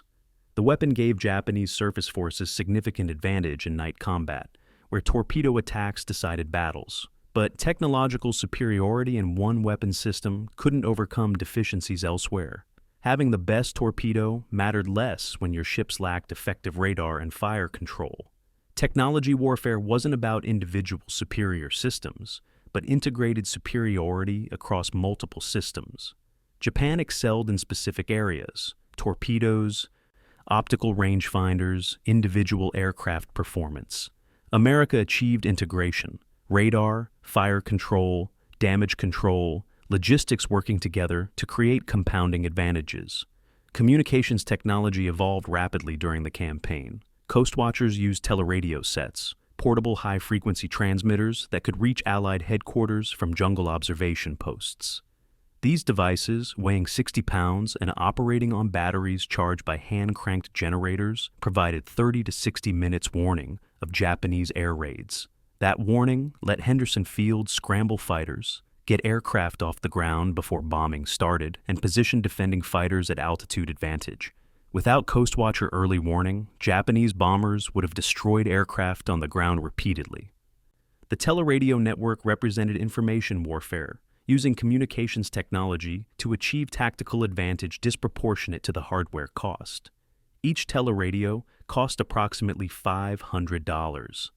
The aircraft they saved were worth $50,000 to $100,000 each. The return on investment was enormous. Pierced steel planking, Marston matting, enabled Henderson Field's survival. The matting consisted of perforated steel plates, 10 feet long by 15 inches wide, that interlocked to create temporary runways. Without PSP, Henderson's dirt runway would have become impassable mud during rain. Aircraft would have bogged down, takeoffs would have been impossible, and the entire air defense would have collapsed. PSP allowed engineers to create and repair runways within hours, filling bomb craters with gravel and covering them with matting. The technology was unglamorous, just stamped steel sheets, but critical. Henderson absorbed hundreds of bomb hits during the campaign. Each time, engineers filled craters and laid PSP, returning the runway to operation within hours. That resilience kept the Cactus Air Force flying, despite everything Japan could throw at it. Simple technology, properly applied, created strategic effect disproportionate to its sophistication. The question haunting both sides was which technology would prove decisive. American commanders hoped radar, fire control, and industrial production would overwhelm Japanese forces regardless of individual unit quality. Japanese commanders hoped superior training, tactical doctrine, and warrior spirit would defeat materially superior enemies. Guadalcanal tested both theories. The answer was complicated. Technology without competent users failed. American torpedoes in 1942 were technologically sophisticated, but practically useless due to faulty detonators. Training without adequate equipment failed. Japanese pilots in the campaign's later months were skillful, but flying aircraft inferior in number and capability. The side that combined adequate technology with competent employment won. Neither side achieved this consistently, which explained why battles remained hard-fought, even as American advantages accumulated. By campaign's end, the technology gap had widened decisively. American ships had better radar. American aircraft were more survivable. American logistics delivered more supplies, and American industry produced replacements faster. Japanese forces retained specific advantages: better torpedoes, skilled individual pilots, excellent night vision optics. But point advantages couldn't overcome systematic disadvantages. The technology war was won not by brilliant innovations, but by competent application of adequate tools, sustained over time, supported by industries that could produce tools faster than they were destroyed. Guadalcanal demonstrated that technology mattered enormously in modern warfare, but technology was ultimately subordinate to logistics. The best radar in the world didn't help if you couldn't fuel ships to use it. The most advanced aircraft didn't matter if you couldn't maintain them. The most powerful weapons failed if you couldn't deliver ammunition. Technology enabled victory, but logistics determined whether technology could be employed. The side with integrated technology and robust logistics, America, won. The side with point technological advantages but fractured logistics, Japan, lost. The lesson would define the Pacific War's remainder. Battles would be won by whoever showed up with working equipment and adequate supplies. Technological sophistication mattered less than technological availability. And in availability, the ability to deliver working tools to combat zones consistently over years. America's advantage was absolute and insurmountable. April 19, 1985, suburban Chicago. Eugene Sledge woke at 0300 to the sound of air raid sirens screaming through the darkness. His body reacted before his mind engaged, rolling out of bed, diving under the frame, hands covering head, waiting for the bombs. His wife found him there 5 minutes later, curled in fetal position, shaking, whispering incoming, incoming, incoming to himself. The sirens were tornado warnings, nothing more, but Sledge's nervous system hadn't received that update. 43 years after leaving Guadalcanal, his body still lived there, still expected Japanese artillery to start falling any second. His wife knelt beside the bed, speaking softly. waiting for him to remember where he was. When awareness returned, the bedroom, Chicago, 1985, safe. Sledge felt the familiar shame. Grown man hiding under furniture from weather sirens. But the shame was less powerful than the fear, and the fear was permanent. Guadalcanal had never released him. It never would. The island lived in his neurological pathways, embedded in reflexes that bypassed conscious thought. A permanent ghost haunting his autonomic nervous system. The medical aftermath of Guadalcanal stretched across decades and destroyed lives slowly. 90% of veterans contracted malaria during the campaign. 75% suffered recurring malarial attacks for years afterward, some for the rest of their lives. The Plasmodium parasites, the microscopic organisms that cause malaria, remain dormant in liver tissue, erupting periodically into blood-borne infections that cause fever, chills, and debilitating weakness. Private Robert Leckie experienced his first post-war malarial relapse in 1947, 2 years after leaving the Pacific. The fever hit while he was working as a newspaper reporter, forcing hospitalization for a week. He'd have similar relapses in 1952, 1959, and 1966. Each attack stole days or weeks, a reminder that the disease he'd contracted in 1942 was a lifetime sentence. Medical science could suppress malaria, but couldn't cure it completely. The parasites waited in liver tissue, invisible and patient, ready to explode into blood when immune function weakened. 40% of Guadalcanal veterans exhibited symptoms that would later be diagnosed as post-traumatic stress disorder. In 1942, it was called shell shock or battle fatigue, terms that implied temporary conditions treatable with rest. But the nightmares didn't stop with rest. The hypervigilance, constant scanning for threats, inability to relax, jumping at sudden noises, didn't fade with time. The intrusive memories, flashbacks to specific moments of horror, images of dead friends that appeared unbidden during normal activities, remained vivid decades later. Staff Sergeant John Bazelon, who won the Medal of Honor for his actions on Bloody Ridge, returned to the United States in 1943 as a hero. The Marine Corps wanted him for war bond tours, public appearances, recruiting drives. Bazelon hated it. He told his sister, "I should have stayed with my boys," expressing the survivors' guilt that tormented veterans who'd lived while friends died. In 1944, he volunteered to return to combat, deployed to Iwo Jima, and was killed on the invasion beach in February 1945. Some veterans believed he'd sought death as escape from guilt. Others thought he simply couldn't function in civilian society after what he'd experienced. Either way, Bazelon became one of Guadalcanal's delayed casualties, a lascive in body but destroyed in spirit, ultimately killed by a war he'd already survived once. Japanese veterans carried different but equally crushing burdens. Sergeant Yamaguchi Shigeo evacuated from Guadalcanal in February 1943, weighing 42 kilograms, 92 pounds, spent 4 months recovering in a hospital at Truk.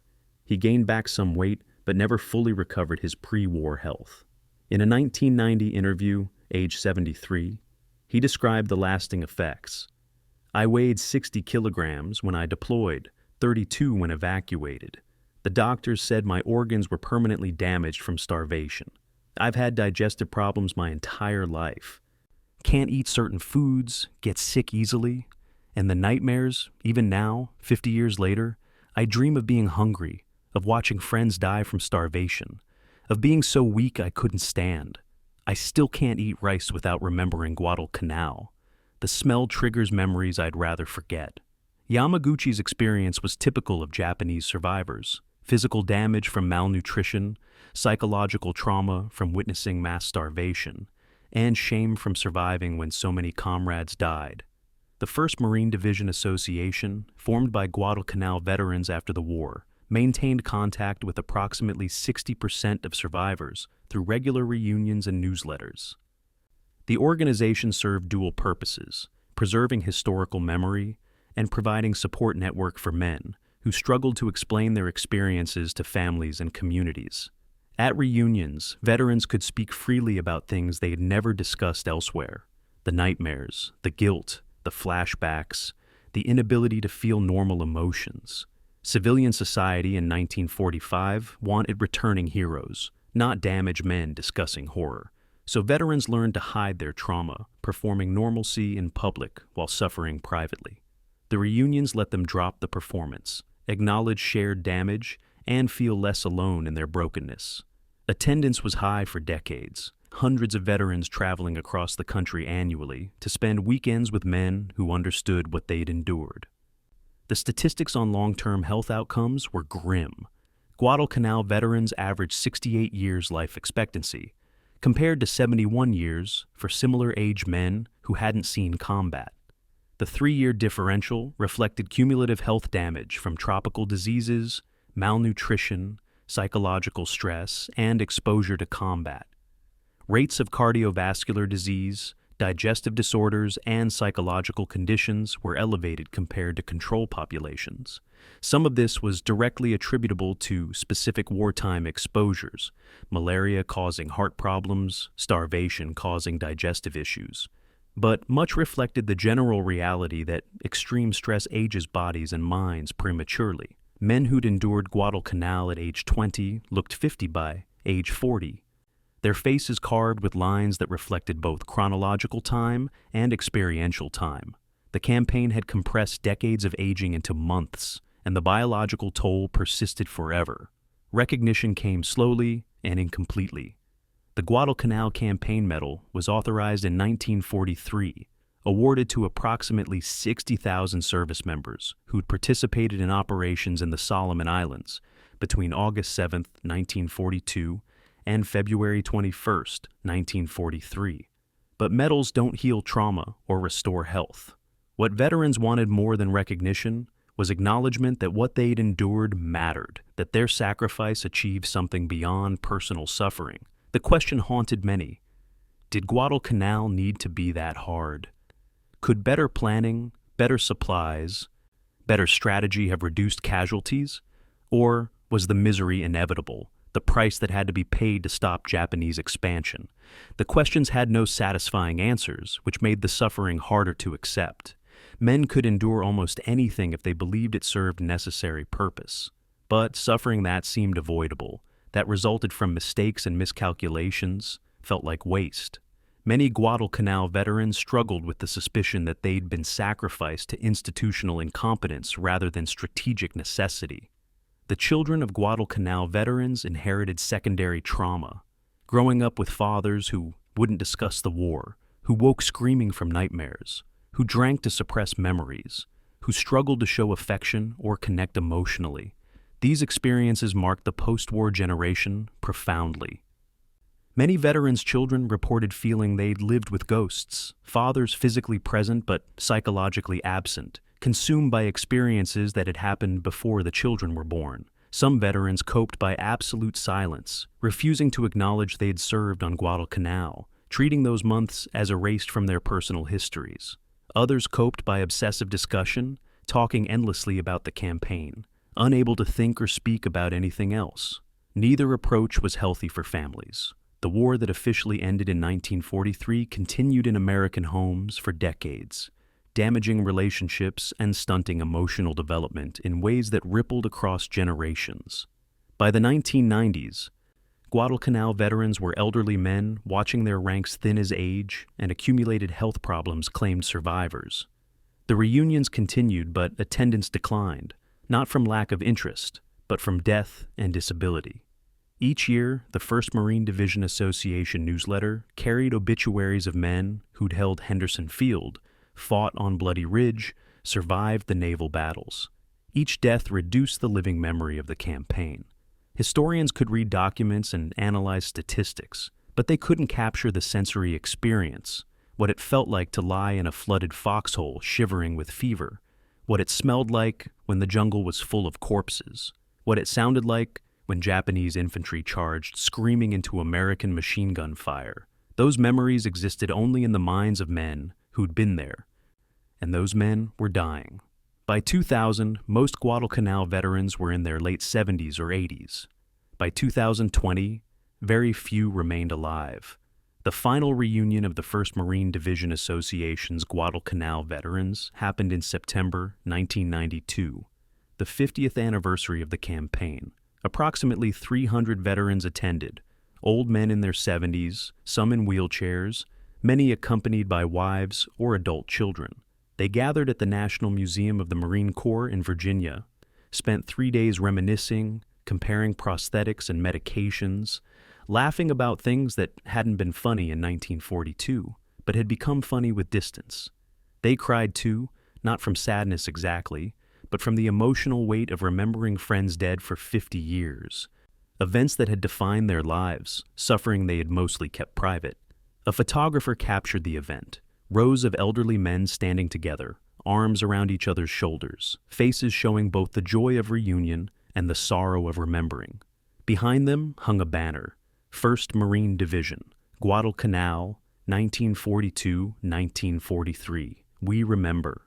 But the real message wasn't on the banner. It was in their faces, the unmistakable look of men who'd been to hell together and emerged alive, but forever changed.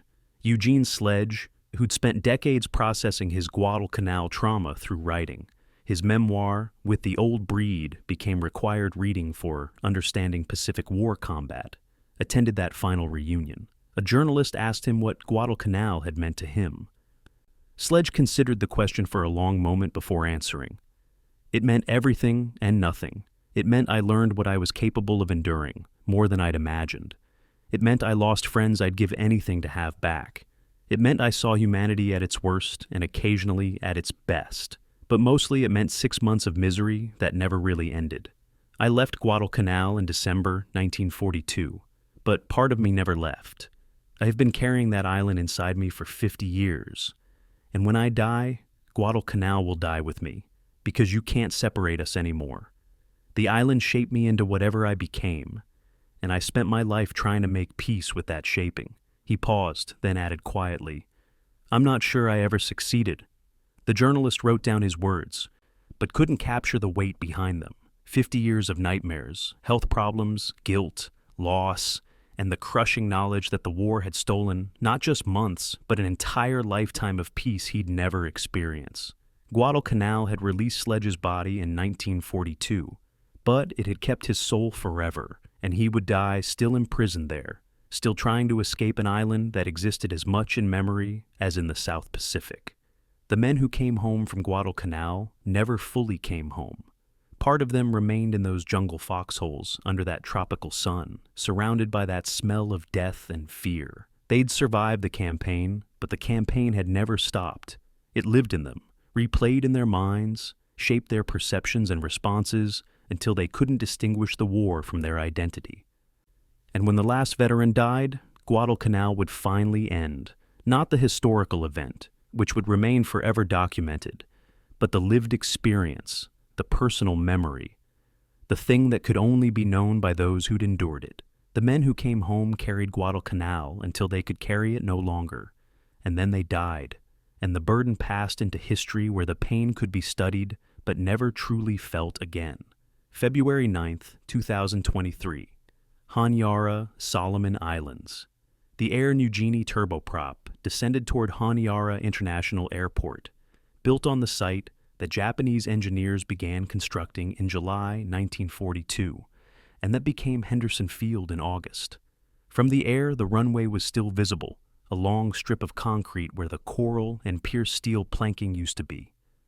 The airport terminal stood where the Cactus Air Force had operated from tents and improvised revetments. The city of Honiara, capital of Solomon Islands since 1952, sprawled across terrain that had been contested jungle in 1942.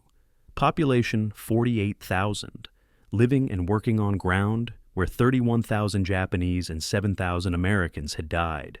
The plane touched down on pavement that covered the most contested acre in the Pacific War. Tourists exiting the aircraft, heading for beach resorts and scuba diving expeditions, walked across history they mostly didn't know existed. The past was buried under the present, visible only to those who knew to look for it. The strategic impact of Guadalcanal rippled forward through the rest of the Pacific War. From February 1943 onward, Japan never mounted another major offensive. The defensive perimeter contracted steadily, Solomons, Gilberts, Marshalls, Marianas, Philippines, Okinawa, each island or archipelago abandoned after battles that grew increasingly one-sided as American material superiority compounded. Guadalcanal established the template. America would land forces, establish airfields, use air superiority to interdict Japanese supply lines, and grind down defenders through attrition.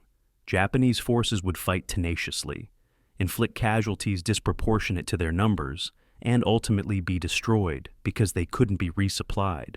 The pattern repeated 30-plus times across 4,000 miles of Pacific Ocean. Each iteration was Guadalcanal compressed, fewer months, more overwhelming American advantages, same inevitable outcome. The question after Guadalcanal wasn't whether America would win the Pacific War, but how long Japan would refuse to admit defeat. Resource commitments to Guadalcanal permanently weakened Japan's strategic position. The Imperial Japanese Navy expended approximately 25% of its total wartime destroyer force around the island, destroyers that could never be replaced because Japanese shipyards were already operating at capacity. The personnel losses were similarly irreplaceable. Japan lost approximately 2,300 aircrew at Guadalcanal, pilots and aircrew who'd trained for years, who couldn't be replaced by the truncated training programs that wartime urgency demanded. By mid-1943, Japanese carrier air groups were flying with pilots who had one-third the training hours of their predecessors. Those pilots would face American aviators flying better aircraft, supported by better logistics, learning from combat experience that accumulated in institutional memory. The skill gap that favored Japan in 1942 had reversed by 1943 and would only widen thereafter.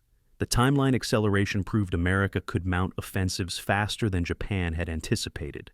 Imperial General Headquarters pre-war planning assumed America would need 18 to 24 months after Pearl Harbor before attempting offensive operations.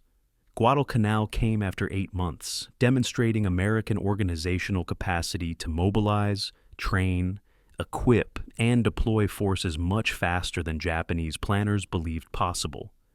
This miscalculation had strategic consequences. Japan's defensive preparations assumed more time to consolidate gains, construct fortifications, and position forces. Instead, they found themselves reacting to American offensives in regions they'd considered secure. The psychological impact was significant. If America could attack Guadalcanal in August 1942, nowhere was safe. Every Japanese garrison became potentially vulnerable, forcing dispersal of forces across thousands of miles of defensive perimeter instead of concentration for offensive operations. Doctrinal legacy of Guadalcanal transformed amphibious warfare. The Marines who landed in August 1942 were improvising. No doctrine existed for opposed amphibious landings against prepared defenses in the Pacific environment. Guadalcanal, Tulagi, and WW2 became laboratories where techniques were developed through trial and error. Naval gunfire support procedures, air-ground coordination, logistics over beaches, command and control during amphibious assault, medical evacuation under fire. By February 1943, these procedures had crystallized into doctrine that would guide 30 subsequent amphibious operations. Tarawa, Saipan, Guam, Peleliu, Iwo Jima, Okinawa, all employed tactics refined at Guadalcanal. The 840 Americans killed during the Guadalcanal landing phase died, buying knowledge that would save thousands of lives in future campaigns. Their sacrifice wasn't glorious, just men figuring out by doing, learning what worked by discovering what killed them. But the learning was preserved, codified, and transmitted forward. Japanese strategic consequences were immediately apparent and permanently damaging. The February 1943 decision to evacuate Guadalcanal led directly to the absolute national defense sphere doctrine, abandoning outlying island chains and consolidating forces closer to Japan. The Solomons would be defended but not reinforced. The Marianas became the new strategic frontier. This contraction reflected realistic assessment that Japan couldn't hold everything captured in 1942. But each contraction shortened the defensive perimeter, bringing American bombers closer to Japanese home islands. The strategic situation became progressively less favorable, falling back to better defensive positions, but conceding territory that brought American air power closer. By June 1944, when Saipan fell, B-29 bombers could reach Tokyo from captured bases. The arc from Guadalcanal to Hiroshima was direct. Losing one jungle island in 1942 initiated a chain of retreats that ended with atomic bombs over Japanese cities in 1945. The modern archaeology of Guadalcanal reveals the campaign's physical legacy. An estimated 2,000 war relics are recovered annually: rifles, helmets, canteens, ammunition, personal effects. Some are discovered by construction crews, others by deliberate archaeological surveys. The jungle has consumed most battlefield artifacts, but pieces persist: shell casings by the thousands, fragments of aircraft fuselages, unexploded ordnance that still kills occasionally when disturbed.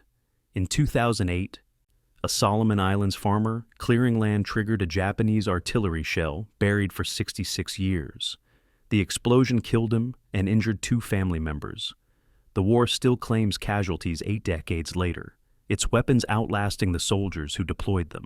Specialized teams work continuously to locate and destroy unexploded munitions, but the task is endless. Thousands of shells, bombs, and grenades remain hidden in jungle undergrowth and muddy riverbanks.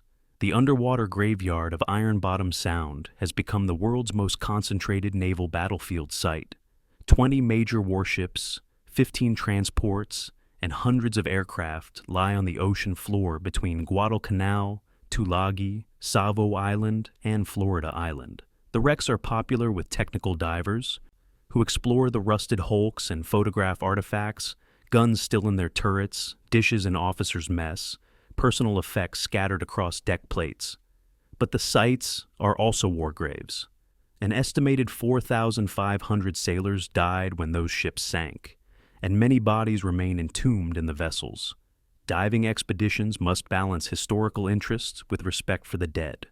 The Solomon Islands government has designated many wrecks as protected sites where salvage is prohibited, but illegal salvage continues. Steel is valuable, and impoverished local populations sometimes see the wrecks as resources rather than monuments. The memorial at Skyline Ridge, formerly Edson's Ridge or Bloody Ridge, demonstrates how former enemies memorialize shared history.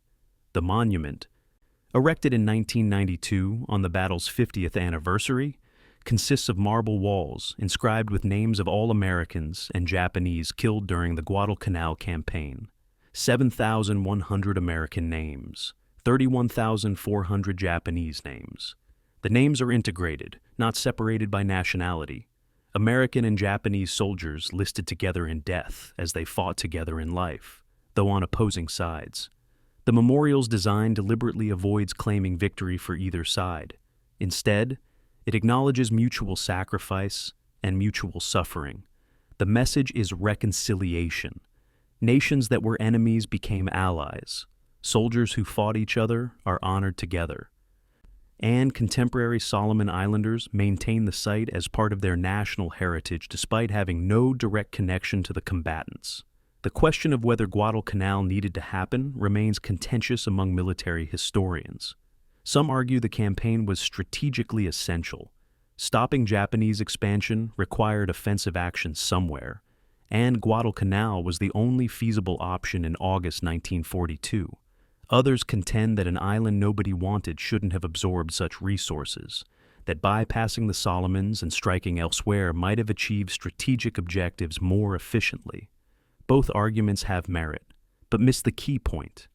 Guadalcanal mattered because it was contested, and it was contested because neither side could accept losing there once engaged.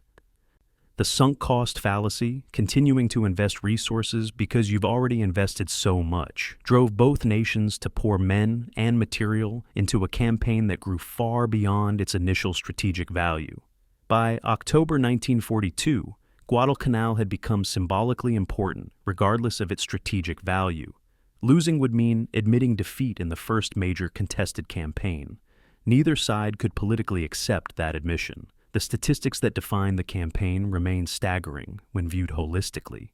6 months of combat, 7 major naval battles, more than occurred in the entire Atlantic theater during World War II, 10 significant land battles, over 800 air combats between fighters, bombers, and anti-aircraft defenses. Total casualties, approximately 55,000 killed from both sides, plus disease and wounded that likely exceeded 100,000 when counted comprehensively. Naval losses, 48 major warships sunk. Aircraft losses, approximately 1,300. Financial cost, estimated $5 to $6 billion in 1942 currency, roughly $100 billion in modern terms. These numbers captured scope, but not significance. Guadalcanal was the Pacific War's pivot, the moment when momentum shifted from Japanese offense to American counteroffensive, and the beginning of a strategic trajectory that would end in Tokyo Bay 3 years later. For the Solomon Islands, Guadalcanal's legacy is complex and ongoing. The war brought catastrophic disruption, villages destroyed, civilians killed or displaced, traditional societies fractured by violence they hadn't caused. But it also brought modernization, economic development, and eventual independence. Henderson Field became Honiara Airport, enabling commercial aviation and tourism. Wartime infrastructure was repurposed for civilian use, and the war's memory became national identity. Solomon Islands' flag incorporates gold stars representing the 5 main island groups, but the imagery evokes military decorations, connecting national identity to wartime experience. Whether that connection is healthy remains debatable. Should a nation define itself by wars fought on its territory by foreign powers? Or should it move beyond that history? The questions have no simple answers, but they shape contemporary Solomon Islands politics and culture. The final assessment of Guadalcanal's significance requires acknowledging multiple truths simultaneously. It was a necessary campaign that stopped Japanese expansion and initiated American counteroffensive. It was also a brutal, wasteful campaign that killed tens of thousands through disease and starvation that better planning might have prevented. It demonstrated American industrial capacity and organizational skill. It also revealed institutional incompetence, inadequate planning, poor logistics, failure to understand tropical warfare requirements.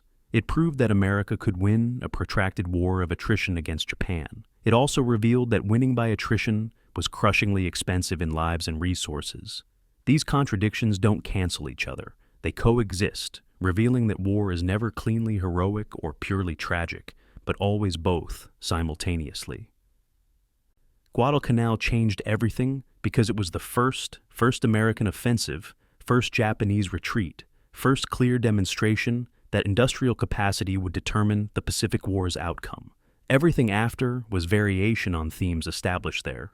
American offensives would grow more sophisticated, but the basic pattern, land, build airfields, use air power to isolate defenders, grind them down, remained constant. Japanese defenders would grow more desperate, but the basic pattern, tenacious resistance, supply failure, eventual destruction, also remained constant. The war's trajectory was set by those 6 months of fighting over a jungle island that neither side wanted originally, but both sides needed, by the time they had invested enough blood to make winning necessary. The island changed everything not because it was strategically vital before the campaign, but because it became strategically vital during the campaign, and neither side could walk away from blood already spilled. That's perhaps the most important lesson. In war, strategic value is often created by commitment itself rather than inherent in the objective. Guadalcanal mattered because men died for it.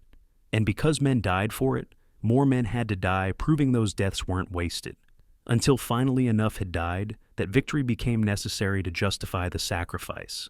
The arithmetic of attrition extended beyond material calculations into moral ones. How do you tell mothers their sons died for nothing? You can't. So you keep fighting until you win or until everyone's dead. Guadalcanal became the island that changed everything because it was the island where America learned it could win, Japan learned it could lose, and both sides learned that the war wouldn't end until one or the other was completely broken. The island itself Just jungle and beaches and mountains didn't matter. What mattered was what happened there, what it revealed about the combatants, and how it shaped everything that followed. The island that nobody wanted became the island that changed the history, and in the process, it devoured tens of thousands of lives, broke countless more, and proved that modern war isn't won by courage or tactics, but by whoever can endure longest and suffer most, while maintaining the industrial capacity to keep showing up. That was Guadalcanal's lesson. Everything after was just application of that principle, repeated island by island, until Japan finally accepted what the mathematics had always shown. The war was lost before Guadalcanal, and Guadalcanal had merely made the loss undeniable.